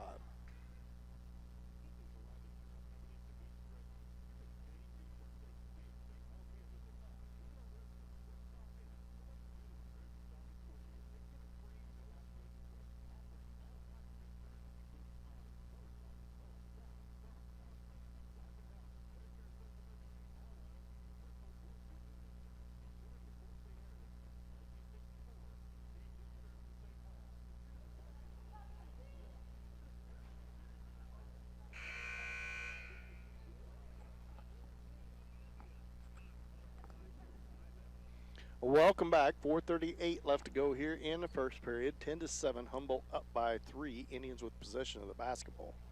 Yeah, not a bad start for the Indians though, Dan. Making some shots and making good passes, so you can't complain even though we're down 3. Humboldt back into a man-to-man now. Watrick almost stolen away. Trey Peters with the basketball. Feeds it back up top to Watrick to Beechner. Beechner ball fake, drives the baseline. Tries to feed it back to Murillo through the lane. Stolen away by Humboldt. Humboldt on the fast break, all the way down, layup, no good, but he's fouled, and he's going to go to the line to shoot 2. It's number 23, Gavin Page. He'll go to the line to shoot 2. Indians got to do a better job offensively rebound. They got to get back on defense, Ross. You can tell Humboldt likes to try to run. Yeah, they've gotten down court a little bit faster than us on 2 or 3 occasions, and, you know, depth's not our strength, Dan, so you worry if we get tired, is it going to get worse? Yeah, Indians just need to do a good job around their half-court offense, try to get some offensive rebounds, and rotate back defensively and make Humboldt run a half-court defense. Page makes both free throws, extends the lead to 12-7, biggest lead of the game by Humboldt, leads by 5. Watrick with the basketball up by half-court. There's a bump by number 10 and a foul by McGowan, his first, team foul number 4. As Mason Winter checks into the ballgame for Watrick, and Dylan Pauly also checks into the ballgame. He's going to check in for Peyton Norris. Winter with the ball on the sideline. Feeds it into Beechner. Beechner double team, tries to drive past one. He steps out of bounds, but man, he's rode like a mule out of bounds. Landon needs to stand his ground a little bit better and drive into him. As Page with the basketball for Humboldt whips it all the way down to McGowan. McGowan looks inside, kicks it back up top to Wilhite. Wilhart to Summer, shot on the way, no good. Pauly fights for the rebound, good feed inside as the Indians out-rebound. Caden Vink, I'm calling him Caden Barnett, I believe. Well, they got him down as Vink in the program. Beechner with the basketball. Up top the Murillos, Humboldt's doubled the Indians, 14-7 here. Trey Peters with the basketball, dribbles to his left. Now he's double teamed, kicks it up to Murillo. Murillo back to Peters. Peters to the lane. And he's going to get whistled for the travel. So he thought he was tripped also. Turns it back over, 3:16 left to go in the first. Back into the game is Kaiser Watrick and Peyton Norris. Humboldt basketball, 3:15 left to go in the first, 14-7. Humboldt up by 7. Will Height, Euro step in front of the rim, shot up, no good.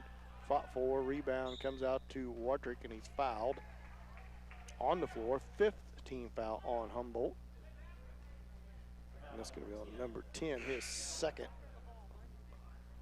3:04 left to go in the first, 14-7. Humboldt up by 7. Yeah, Indians have gone probably 3 or 4 minutes without or about 3 minutes without a basket, Dan. It'd be nice to see him just run the offense, be patient, and get a good shot. Even if it doesn't go in, we just need to get a good shot on this possession. Watrick with the basketball, loses it on the floor, trying to recover, and gets it stripped away and stolen.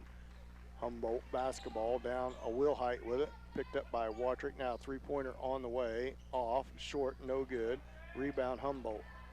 Down underneath, it's blocked, but that's going to send number 15, Summer, to the line to shoot 2. The Indians need to block out better defensively.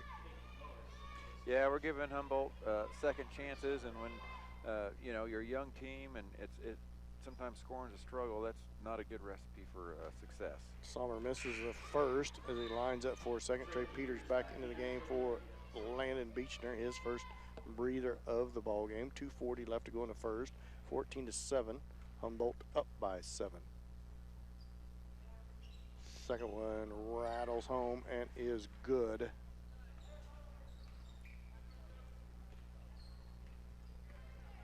St. Paul basketball, Trey Peters with the basketball. Dribbles to his right. Step back three-pointer by Peters, off the rim, no good. Mason Winter with the rebound. He double team on the baseline, forces his way down in there. Shot up, no good. Norris with the rebound. Good job on the offensive boards. He's fouled and he'll go line to shoot 2. A lot better job that time by the Indians getting some offensive rebounds.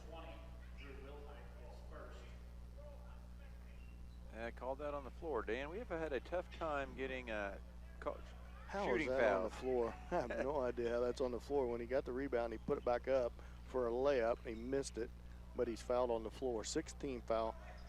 That screws my stat sheet all up. 16 foul on Humboldt. Trey Peters with the basketball, feeds it off the Winter. Winter stands at the left wing position. Ball fake, dribbles to his left, feeds it back to Peters at the baseline. Peters drives the baseline, cut off there on the double team. Back over the top to Winter. Mason Winter, cross-court pass to Murillo. Jump shot, good shot. No good, though. Rebound comes out to Will Height for the Cubs of Humboldt. 15-7. Humboldt up by 8. Jump shot on the way. No good. Out of bounds. Off Vink on the shot. It's going to be tipped. It's going to stay with Humboldt. Indians can't catch a break still. Landon Beechner checks back in for Ivan Murillo. 1:37 left to go here in the first period. 15-7. Humboldt up by 8. Good feed inbounds to Humboldt. Shot no good, partially blocked by Peters. Yeah, nice job by Trey. The defender, or the offense player, was in front of him, but he reached up over the top and altered the shot, so he didn't get the easy layup. St. Paul basketball, Watrick at left wing with the ball. Boy had an opportunity to step up and take a 3, passed up on it. Running the half-court offense, Norris off to Trey Peters. Peters with the basketball, dribbles to his left, gets it stripped away from the help by Will Height, and it comes back to Humboldt. Page with the basketball all the way in, shot up, no good, short, rebound, chased down by Landon Beechner. Rifles it ahead to Peyton Norris. Norris crosses over, tries to stay in control, shot on the way, no good. Tried to draw a foul. Norris ends up on the ground. 53 seconds. Humboldt with the basketball. Page with the basketball. Boy, wide open underneath the basket. Nobody rotating back for the Indians. Summer scores for Humboldt. Yeah, he just cut right to the basket. No one had him covered, and it was a wide open layup. Beechner with the basketball. Off to Watrick. Watrick top of the key, between the legs, dribbled. Now it comes to his left. Off to Winter. Winter with the basketball. Bounce pass, cross-court pass to Peters. 19 seconds, 18 seconds left to go in the first. Peters towards the baseline. Now he drives the baseline again. Floater on the way, no good. He's fouled. He'll go line and shoot two. 12.2 seconds left to go in the first period. Indians trail by 10. Number 15, Trey Summer, his second. Trey Peters comes to the foul line to shoot two. Settles in for his first. It's on its way and right through there and good. First points for the Indians in about 4 minutes, Dan. 12.2 seconds left. Vincent Smith and Wilson Smith both into the game for the Indians.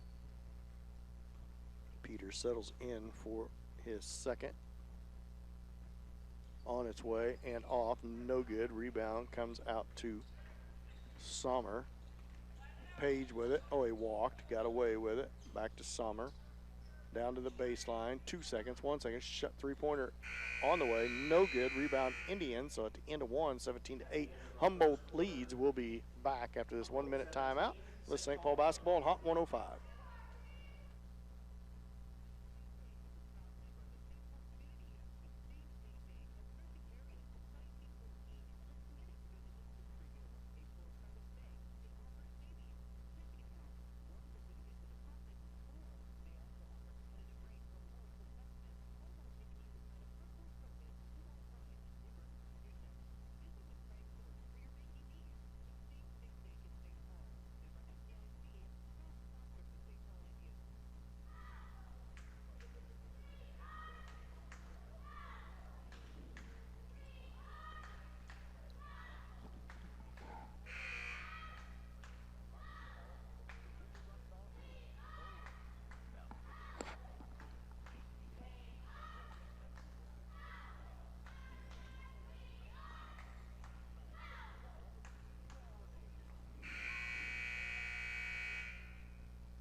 Welcome back. Start of the second quarter. Be Humboldt basketball. They lead 17-8.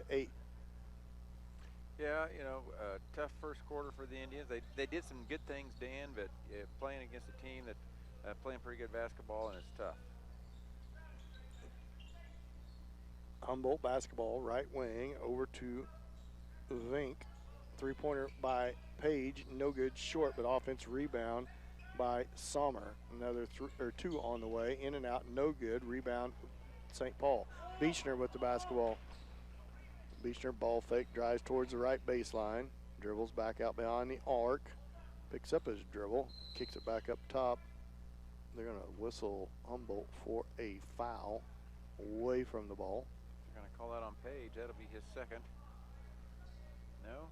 Number 15, Sommer. His third? Is that really his third, Ross? Well, I haven't done a good job of keeping track on their fouls. But 18 fouls, probably is. 18 fouls on Humboldt. Sommer picks up his third. If we can string together a couple of baskets, Dan, we're not far out of this game. 1-1. That's going to send the Indians to the line. Shoot the front end of a 1-1. Who goes to the foul line? Everybody for the Indians looking at one another. Step up on in there, Landon, and shoot them who's things. Your best free throw shooter? That's yeah, the one that don't be shy. Everybody's looking at one another. Now it's going to be. We subbed out, so the person that subbed is Wilson. Good grief. Boys, you got to step up in there. You got to have one of them sneaky players. That's right. Foul line.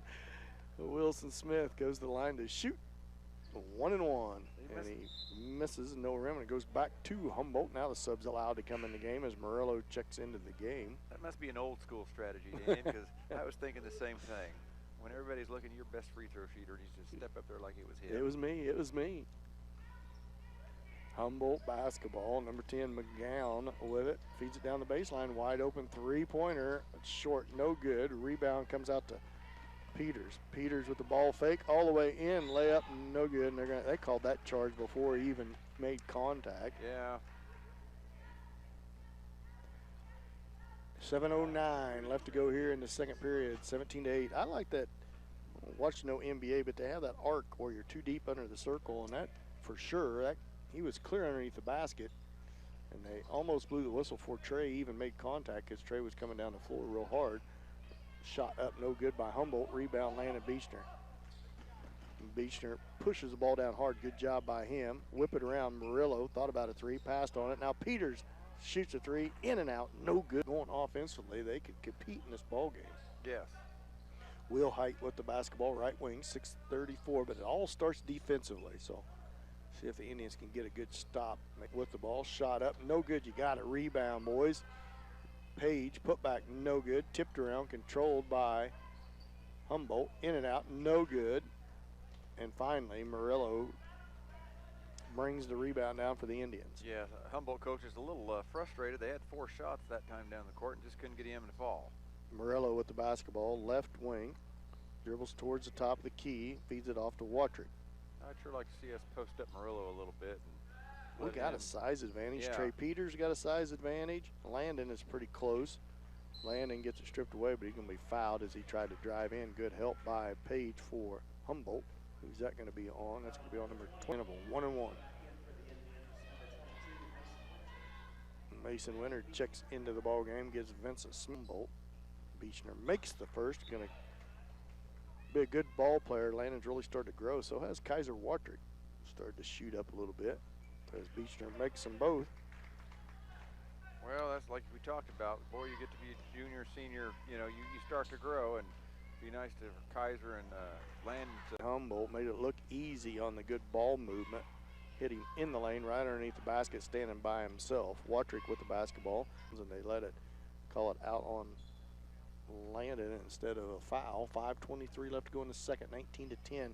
Humboldt up by 9. Indians in a zone, a little 2-3 zone here.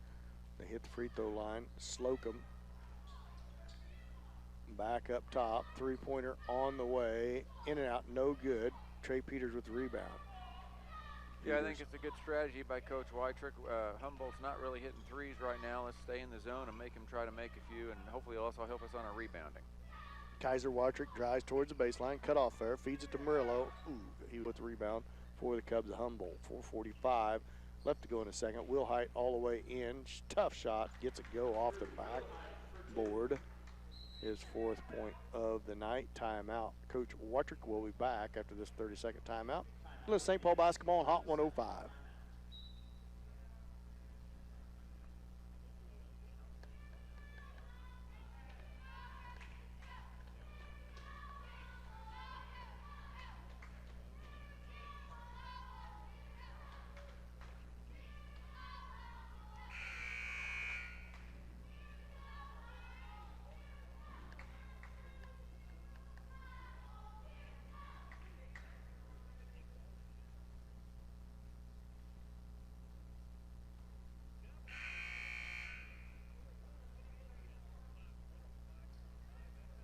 Well, welcome back. 4:36 left to go in the second period. 21-10. Humboldt up by 11. St. Paul with the basketball. I had a question earlier about why no jump ball. That's a CASER rule due to COVID. I'm not real sure I understand the rule, but there is no jump ball to start the game. The visiting team gets the basketball, but that is one of the things that's changed this year due to COVID. Landon, good move to the basket, but loses it. Tries to feed it out to Mason Winter. Does. He drives the baseline. Tough left-handed shot. No good. Rebound comes out to Vink. Yeah, I think maybe the concern was 2 players that close together and they're going to stand there for a few seconds. That there was a risk of COVID infection would be my guess. Slocum scores for the Cubs. 23-10, 13-point lead. Watrick loses it. Will Height with it. All the way down is Will Height. Layup is good. Humboldt out to the biggest lead of the game. Indians need to get something going offensively. Bad pass swatted back out to Beechner. Beechner with the basketball. Feeds it off to Mason Winter. Winter up above the three-point line, top of the key. Bounce pass into Norris. Norris shot turn up, no good. Rebound comes out to Humboldt. Yeah, Indians' only points this quarter are 2 free throws, Dan, and just again we got a lid on the basket for the boys as well. Shot by Page, up on the way, no good. Swatted around, controlled by Humboldt. Page again with the basketball. Feeds it to That one at least looked like a jump stop compared to the one earlier in the game. Watrick with the basketball, feeds it back to Peters. Peters with the ball, 27-17. Humboldt up to a 17-point lead. Drive to the basket, no good. 2-on-1 opportunity for Humboldt. Vink drives all the way in and they're calling Caden Barnett, so we'll start calling him Barnett. Barnett with the basket, 19-point lead for Humboldt. All of a sudden, this is getting away from the Indians quickly here. Stuck on 10 points. Yeah, this is kind of where the youth shows up and inexperience. When things get tough, they don't have they have a hard time of really getting the train back on the tracks. All the way down, three-pointer up by Beechner, no good. Blocked out of bounds. It's gonna, oh, now they're gonna call foul. And it's gonna send Humboldt to the line to shoot 2. 0:09 left to go here in the first half. Humboldt leads 29-10. McGowan at the line to shoot 2. Settles in at the line. It's on its way and in and out. No good. Back in for the Indians, Vincent Smith and Ivan Murillo. McGowan settles at the line for his second. On its way and right through there and good. Mason Winter with the basketball for the Indians. Feeds it right wing off to Smith into Trey Peters. Peters with the basketball down at the baseline. Step back three-pointer on the way off. No good. Rebound comes out to Will Height for Humboldt. Shot to the rim. Up under the basket was McGowan. Call foul and send him to the line again. He was clear underneath the basket when he put that up, hit the bottom of the net. And that's going to be on Mason Winter, his second team foul, number 5 on the Indians. McGowan at the line to shoot 2. As McGowan settles in for his second. 1:43 left to go in the first half. 20-point lead for Humboldt. McGowan's second free throw on its way. Right up and through there. Indians have been stuck on 10 points for quite a while. It'd be nice to see just maybe we get a roll and get the basket, the ball to fall in the basket. Just 1 in this quarter, Ross, is that correct? 2 free throws, yeah. 2 free throws in this quarter. Peters with the basketball, tries to lob it in over top. Yeah, even though that was a turnover, Dan, I like the fact that we were trying to get that ball inside. We do have, like you've said a couple of times, we have a height advantage, and you know, we don't want to forget that, because when you're having trouble scoring, sometimes getting it in the post is the best way to get the ball in the basket. Almost a steal by Trey Peters. Shot up on its way, no good.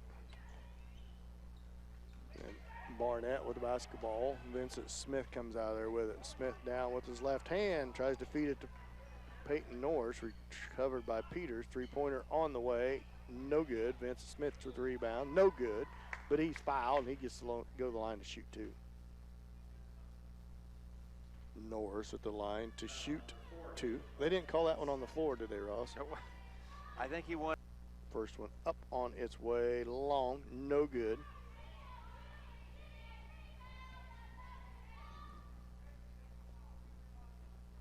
Norris settles in for gets it to go. Peyton's 4th point on the night. 31-11, 20-point lead for Humboldt. Will Height with the basketball, guarded closely by Peters. Off to Barnett, right wing, over to Page. Cross court pass to Will Height.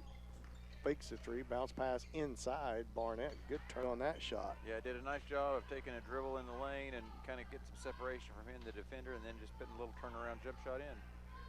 Ivan Murillo feeds it off against Peters. Shot no good. Norris with the rebound. Put back no good. Rebound, nope, it's going to be a jump ball. Possession arrow with the Indians with 6.7 seconds left to go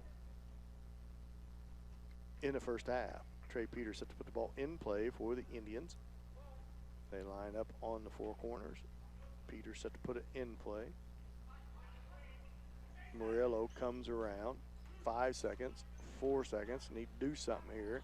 Vincent Smith shot at the buzzer. Well, short, no good. And at the end of the first half, Humboldt 33, Indians 11 will be back after this 2-minute timeout. This is St. Paul basketball on Hot 105.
Welcome back. About 7 minutes left to go here in halftime. Humboldt leads here at half over the Indians 33-11. The Indians not shooting very well offensively, Ross.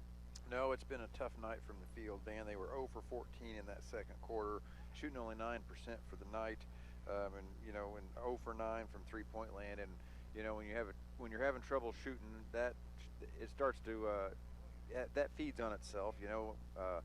Kids start getting nervous, they start rushing their shots, and everybody starts thinking about the fact that nobody's hitting, and that's kind of what's happened, especially when you have a young team and you're inexperienced. That's probably amplified a little bit by that. The only saving grace is we were 7 for 10 from the free throw line, so if we can get to the free throw line, which we've kind of commented on how we've had trouble getting shooting fouls called at least, but we do a decent job once we get there, but that's kind of been the problem all night. You can tell, you look at the two teams, I think physically, man for man, they really were very fairly even. They don't seem to have bigger, stronger, faster athletes than us out on the floor, but you can tell they've probably played a little bit tougher schedule, maybe teams a little bit better competition, and they just handle pressure a little bit better. They do a good job of executing, and I think you've really seen on the rebounding, they've kind of killed us on the boards and gotten a lot of second chance shots. 6:35 left to go here at halftime. When we come back from this next break, Ross will run down all the scoring for both teams for us. Humboldt leads 33-11 over the Indians of St. Paul. We'll be back after this 2-minute timeout. Let's St. Paul basketball at Hot 105.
Welcome back. 4:19 left to go here at halftime. Humboldt leads here at halftime 33-11. Ross, you want to run down the scoring?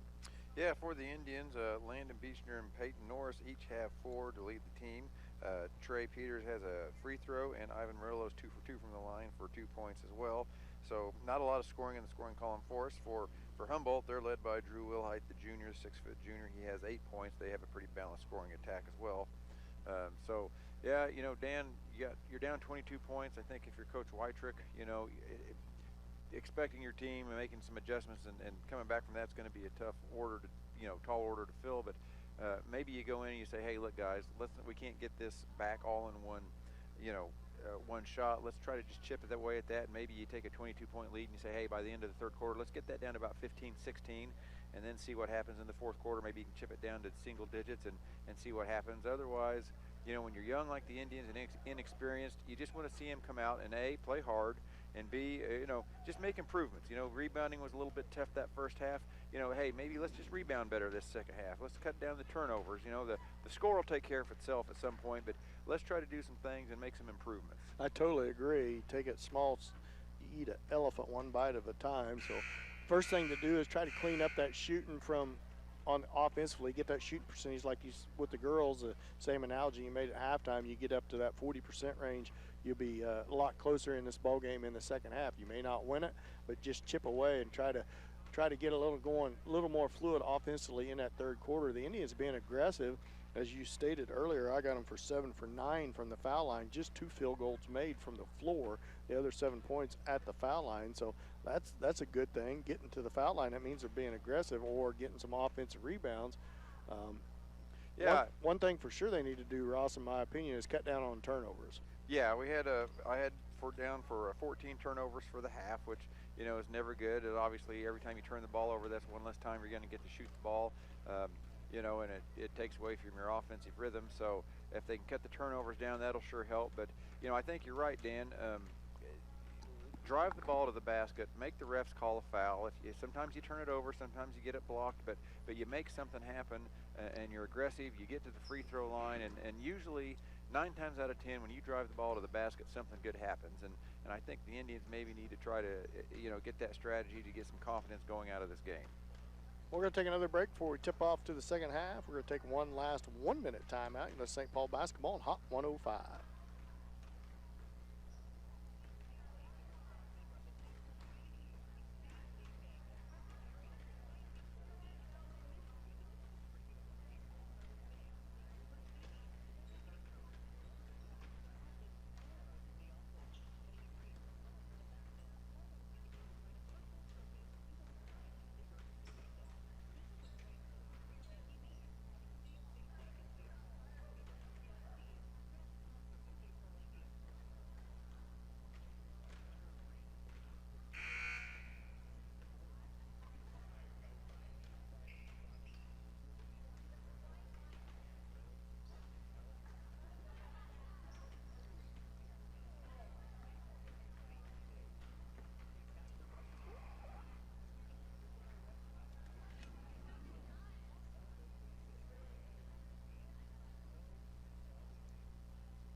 Welcome back. Start third quarter. It'll be Humboldt basketball to start this third period. And the Indians coming out of halftime here. They trail 33-11 as we get set to get underway. Tomorrow night, join us about 5:45. We'll be in Iola, Kansas to play Marmonton Valley. That's one thing I didn't understand, Ross, about this tournament.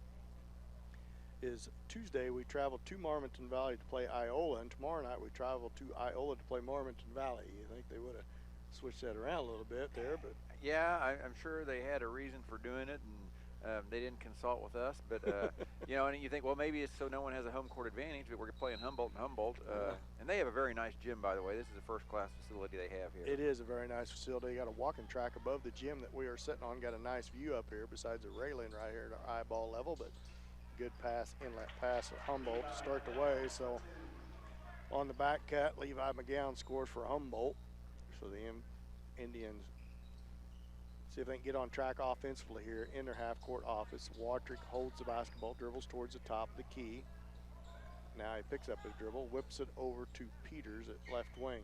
Humboldt starts in a man-to-man to start this third period. Bounce pass into Murillo, backs his way into block.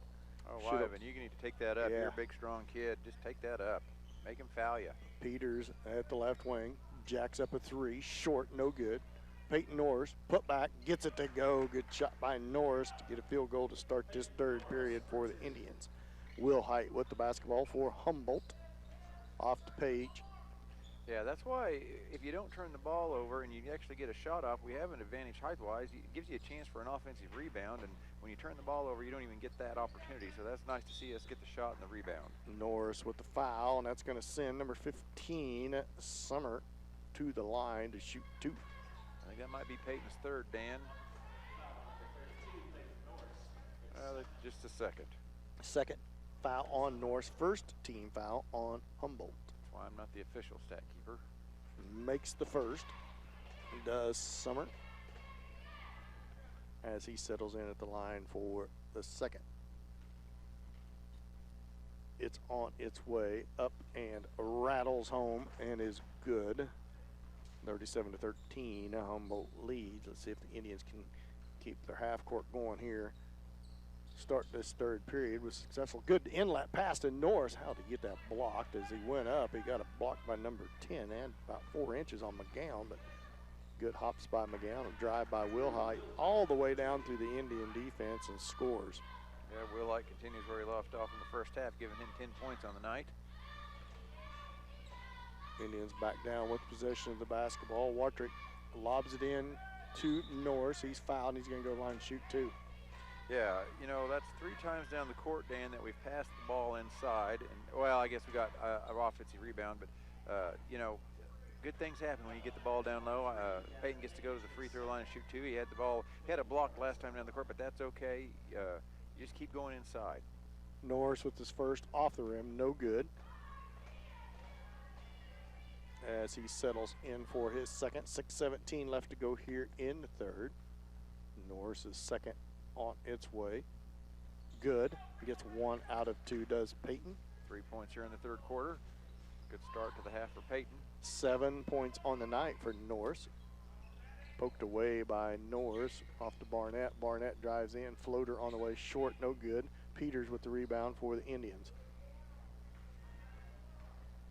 Peters whips it down to Watrick, sets his feet, three-pointer on the way, short, no good. Norris with the rebound, put back, no good. And that's, should have been there's a foul on Norris as he shoves Wilhite out of the way. As Norris fighting hard for the ball, gets his third, second team foul of the night. But another offensive rebound. I mean, that's, you can't complain when you're hustling down low. Wilhite with the basketball, drives past Peters. Now steal by Norris. He loses it right back. And he steals it back. Good job by Peyton all the way down for the layup. Way to stay with it. Good job by Peyton Norris. I love the hustle. 9 points on the night by Norris. Summer right back down with the basketball for Humboldt, or McGowan, excuse me. Off the Barnett pass inside to Wilhite. Wilhite ball fake, drives in. He's going to be on the floor, and it's going to be a foul on Ivan Murillo. Third team foul on the Indians. Second foul on Murillo. Wilhite set to put the ball in play for the Cubs of Humboldt. Lob it in over the top. Now back into Wilhite. Spin, 10-foot jump shot, in and out, no good. Murillo with the rebound for the Indians. Murillo brings it across half court, whips it to Beechner. Beechner spin move, shot up. Oh, just a little off on the left end of the layup. A little short, rebound comes out to the Cubs. Nice fast break by the Indians. Try to get down the court before the Cubs get their defense set. And a good shot by Landon, just couldn't get the roll. Wilhite pass inside, turnaround shot up, no good.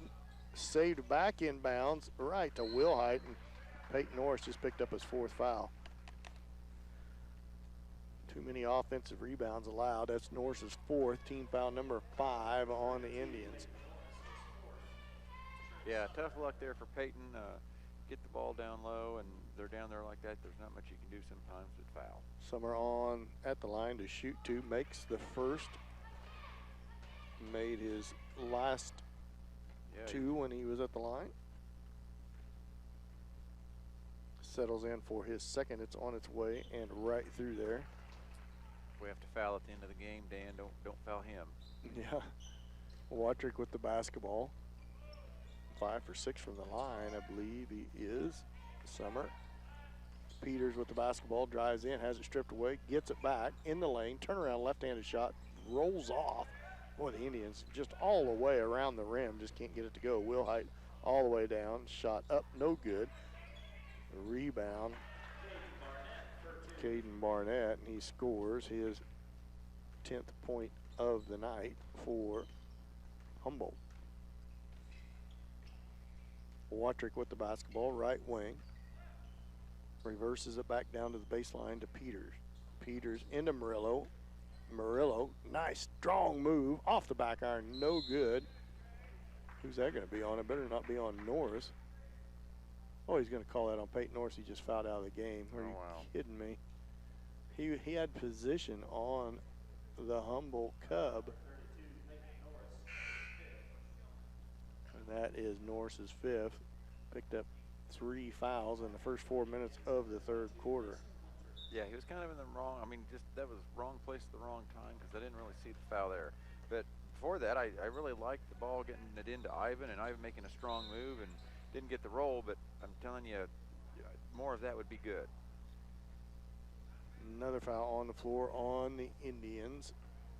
6th team foul. That's going to be on Murillo, his 3rd. Coach Watrick electing to stay with Norris after he picked up back-to-back fouls, picked up his 4th. And I didn't think that was a foul, as the shot is missed by number 15, Summer. Watrick with it for the Indians.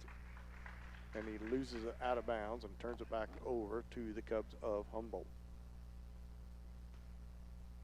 Dylan Pauly crosses over to the free throw line. Good give and go. Can't get it to go. Trey Peters with the rebound. Indians still battling hard here. Peters comes across half court with it. Whips it down to the corner to Winter. Winter at the baseline. Drives the baseline. Kicks it back out. Now spin move down underneath. Can't get it to go. And poked away from behind. Good hustle by Mason Winter. Poked that from Barnett as Pauly checks in for Murillo. Indians, like you said, Dan, are still playing hard, so that's good to see. Will Height with the basketball for the Cubs. That's put it in play. Slocum into the game with the basketball. And it's going to be knocked out of bounds. It's going to go back to the Indians on the turnover as they tried to feed it down underneath. Watrick feeds it to Beechner. Beechner been pretty quiet here. Need to warm him up here and try to get a few field goals out of Landon here in the 3rd and 4th quarter. Mason Winter drives towards the block. Tough left-handed shot. Sticks up in the rim. Jump ball. Possession arrow stays with the Indians of St. Paul. St. Paul basketball under their own rim. Off the jump ball. Mason Winter set to put the ball in play for the Indians. 2:57 left to go in the 3rd. Winter off to Peters. 3-pointer on the way from the baseline. No good. Rebound comes out. Feed ahead to Will Height on the breakaway. Nobody rotating back for the Indians, and he scores. Will Height with a 12th point of the night for Watrick. Hard into the rim. Floater on the way. No good. A rebound Humboldt. Yeah, again, the Indians just having trouble getting that ball to fall through the basket. They've missed their last 9-10 shots. 3 on the way by Page, no good. Peters with the rebound. 2:23 left to go in the 3rd. 45-16. Watrick 15-foot jump shot from the baseline, no good. No rebounders for the Indian, and comes back to Page for Humboldt. Yeah, with Peyton fouled out and Ivan on the bench, our height advantage goes down pretty fast. 17 foul on the Indians. That's going to send somebody to the line for the Cubs of Humboldt. It's going to send Gavin Page to the line. Vincent Smith checks in for Beechner. As Gavin settles in at the line. Gavin, a 5'9" junior.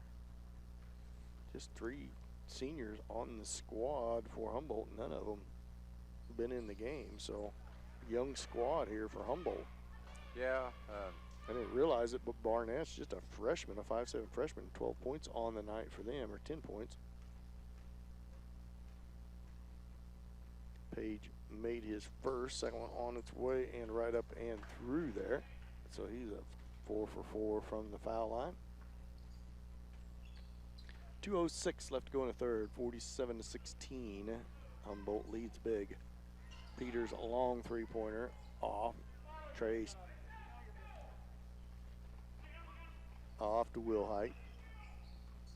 Wilhite. Right wing, guarded by Vincent Smith. Indians stay in the man-to-man. Gets past one. Wilhite drives baseline. Shot up, no good. Knocked out of bounds by Humboldt. It'll go back to the Indians with 1:38 left to go in the third. Kaiser Watrick with the basketball. Crosses half court. Whips it off to Mason Winter. Winter with the basketball. Off to Peters. Peters drives the baseline. Floater on the way, in and out, no good. Turnaround, put back, good, and he's fouled. Good way to stay with it. Trey Peters as he scores, and he gets the and one. He goes to the line for the and one. 1:22 left to go here in the third. Yeah, he had a three-pointer, Dan, and he passed it up, gave a ball fake, and then dribbled into the lane, and didn't get the first shot to fall, but he was in position to get the rebound and put it right back up. And again, that goes back to sometimes when you're having trouble scoring, driving that ball into the lane, good things happen. And he makes the free throw for the old-fashioned three-point play. Humboldt basketball. Feed in the lane to two. Humboldt's got to be a travel. Was a travel. They tried to feed it into number 50, Lukey Jr. Back in for the Indians, senior Wilson Smith. Watrick with the basketball. 1:13 left to go in the third. Humboldt up big. Watrick to his right. Whistle, I'm not sure who the foul is on. It must be on Dylan Pauly. It is on Pauly. It must have been an illegal screen. His first, team foul number 8, but player control, no free throws. It's going to be, oh no, they are going to shoot. Yeah, that's an offensive moving screen. It's not a 1-and-1. Humboldt basketball. Wilhite with the ball. Off to Page. Page guarded by Watrick to the elbow. All the way around to Wilhite at the baseline, guarded by Vincent Smith. Page again with it. Drives in. Shot up. No good. Rebound or ball flying around. Loose on the ground. It's going to be out. Oh, it's going to call a jump ball. I'm not sure I saw it. Either not one, let alone two players both grabbing the ball at the same time. Number 11 threw the ball out of bounds, but he whistles it a jump ball instead of out on Humboldt, so it stays with Humboldt on the jump ball possession. All the way around to Wilhite, fakes the three, swings it back around to Page, down to number 11, Slocum, and that's going to be a walk on number 10, McGowan. So with 39.1 seconds left to go in the third, St. Paul basketball. Peters with the basketball. Crosses half court with it. Down to Vincent Smith. Smith tries to feed it inside to his brother, Wilson Smith. Slapped away, but it ends up back in Trey Peters' hands. Towards the top of the key, over to Watrick. Watrick feeds it back to Peters. Three-pointer on the way off. Follows his shot. Gets his rebound. Shot put back up again. No good. Ball knocked loose. Wilson Smith chases it down. Wilson all the way into the rim. Shot up. No good. Can't get his own rebound, and it comes out to Wilhite. Wilhite all the way down. Oh, I don't understand how that's not a travel. Yeah. Shot up and good at the buzzer by number 10, Levi McGowan. At the end of three, 49-19, Humboldt leads. We'll be back after this 1 minute timeout. You're listening to St. Paul basketball, Hot 105.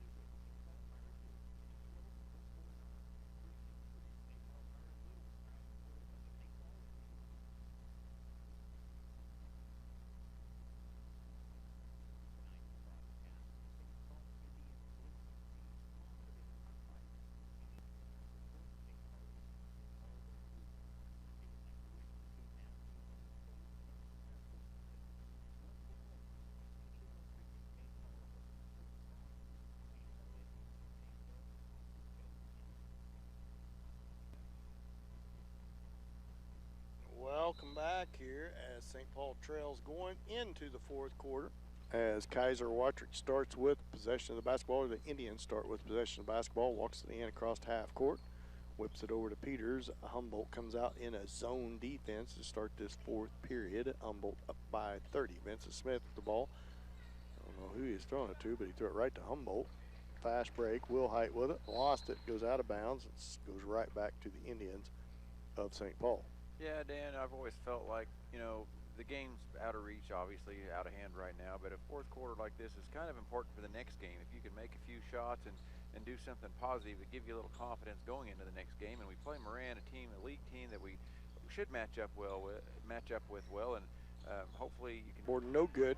Good rebound by Dylan Pauly. Whips it back out to Peters. Peters dribbles to his left, kicks it over to Watrick. Watrick was open for the three. Vincent Smith, three-pointer from the left wing. Good. Denny Smith knocks down the three. So good job by the young sophomore getting one to go from the outside. Page with it, whips it out. Shot up on its way right up and through there by Barnett. His 12th point on the night. Watrick feeds it off to Peters. Peters with the basketball. Guns up a three of his own. Well short and no good. Rebound to Barnett. Page with the basketball. All the way in. Goes right in between two Indians and scores. Subs into the game for Humboldt. Like Humboldt's kind of going to their bench. Oh, timeout. Humboldt. It's going to be a 30-second timeout. We'll be back after this 30-second timeout. Let's St. Paul basketball, Hot 105.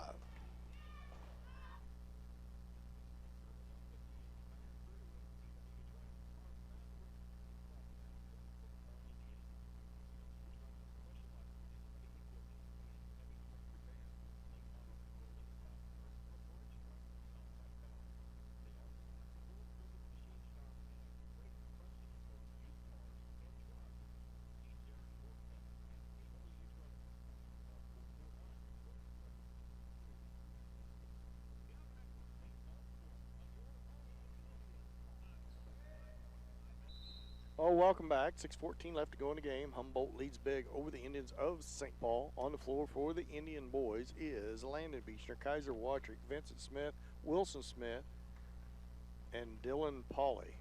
So 3 sophomores and a freshman and 1 senior, Dan, very young.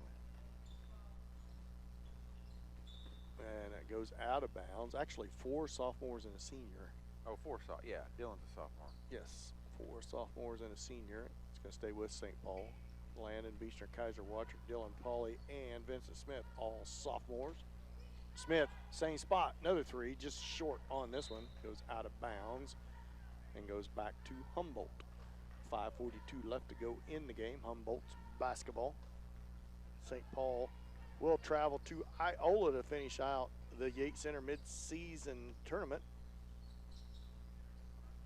tomorrow night. Well, we will start about on the air about 5:45, 5:50 with the Lady Indians taking over on Marmonton Valley and the boys directly to follow. Three-pointer on the way off the back iron, no good. Rebound comes out to the Indians. Wilson Smith feeds it back. Landon Beechner with it. Off to Watrick. Watrick with the basketball, reverses down now, a little bit of trouble, gets it off to Beechner, up above, top of the key. Beechner to the right, looks like about double dribbled.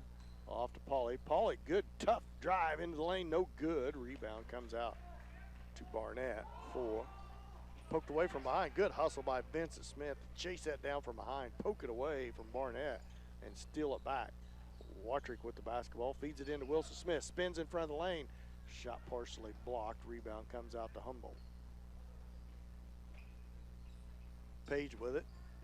All the way, drive to the basket, short, no good. Clean up by number 11, Slocum. Slocum scores, time out. We just think we're just 7. I don't think we're going to a time. Nope, Humboldt called timeout. No, just a timeout for rotation is all, so stay underway here. On the floor for the Indians, Ivan Murillo back in the game, Mason Winter. So on the floor for the Indians, Vincent Smith, Ivan Murillo, Mason Winter, Landon Beechner, Kaiser Watrick. junior and a senior, and 3 sophomores. 4:18 left to go in the game. Beechner with the basketball. Jump shot, a little 10-footer, just off, rolls across the rim. Just not bad slot shot, though. That had to be a carry. Got away with one. Summer with the basketball, guarded closely by Smith. Feeds it to Slocum, and it's going to be a double dribble on Slocum. Going to turn it back over to the Indians of St. Paul with 3:55 left to go in the game. Indians have 3 points this quarter on a 3 by Vincent Smith. Smith puts the ball in play to Landon. Landon Beechner with the basketball. Off to Kaiser Watrick. I believe the Acacia extended the attendance rule to 4, didn't they, yesterday, Ross? Yeah, I don't think it goes into effect until after January 29th when the original order expired. I think. I could be wrong on that. So if someone says, no, that's not the rule, I won't disagree with it. But yeah, I think they're going to increase it to 4 people per student or athlete after that January 29th date. Gotcha. That makes sense. I was wondering how they would do that right in the middle of this mid-season. So Smith with the basketball all the way down, stops, pops, and puts it in there. Does Vincent Smith. So Smith with 5 points on the night. Just under 3 minutes left to go. So that will be next. Is that next Friday, Ross? It is. Today's the 21st. Yes, today's 21st. So after next Friday, we should go back to 4. Inbound. So Humboldt with the basketball, sub into the game. Number 1 into the game now. Shot on its way. Slocum no good. Rebound Mason Winter. Winter got somebody chasing from behind, gets it poked away and stolen from behind. Summer steals it. Winter tries to return the favor, but slows it up, does Summer. Feeds it off to Slocum, bounce pass, stolen away by Watrick. Nice job by Kaiser, still playing hard on defense. Smith step up and under, so Vincent Smith, 7 points on the night. Yeah, Indians' best offense they've had all night long. Yeah, Vincent's got all of his 7 points in the 4th quarter. Coming off the bench, giving some good minutes here in the 4th quarter. Miller with the basketball. Feeds it back up top. 3-pointer on the way. Short. That shot put up there by number 14, down. And it's going to be St. Paul basketball. Trey Peters checks back into the game for Ivan Murillo as well as Dylan Pauly for the Indians. Yeah, I believe next week, busy week also. I believe there's a makeup game Monday night, I believe. Oh, who's that going to be against, Dan? I think it is Pleasanton. Pleasanton. I believe. Have to check schedule with So that'll be at Pleasanton. AD Mr. McCracken to see what next week's schedule looks like. So stay tuned. We'll try to update that tomorrow night at Friday night's ball game. Landon Beechner crossover shot in front of the rim, no good. Vincent Smith put back. He's fouled. He's going to go to the line. Good drive by Landon. Good rebounding by Vincent, and he has a chance to tack on to his 7 on the night. Vincent's want to make it hard for Coach Wytrick to keep him from getting some more playing time next game. 55-29, Humboldt leads. Timeout. It's going to be a timeout. St. Paul will be back after this 30-second timeout with St. Paul basketball on Hot 105.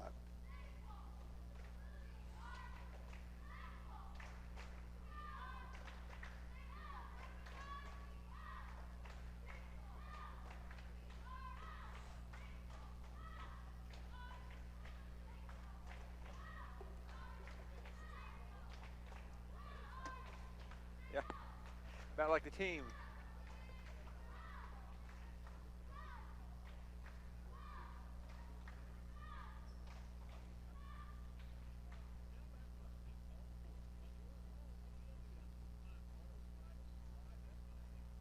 Welcome back. 49 seconds left to go. Vincent Smith at the foul line to shoot 2.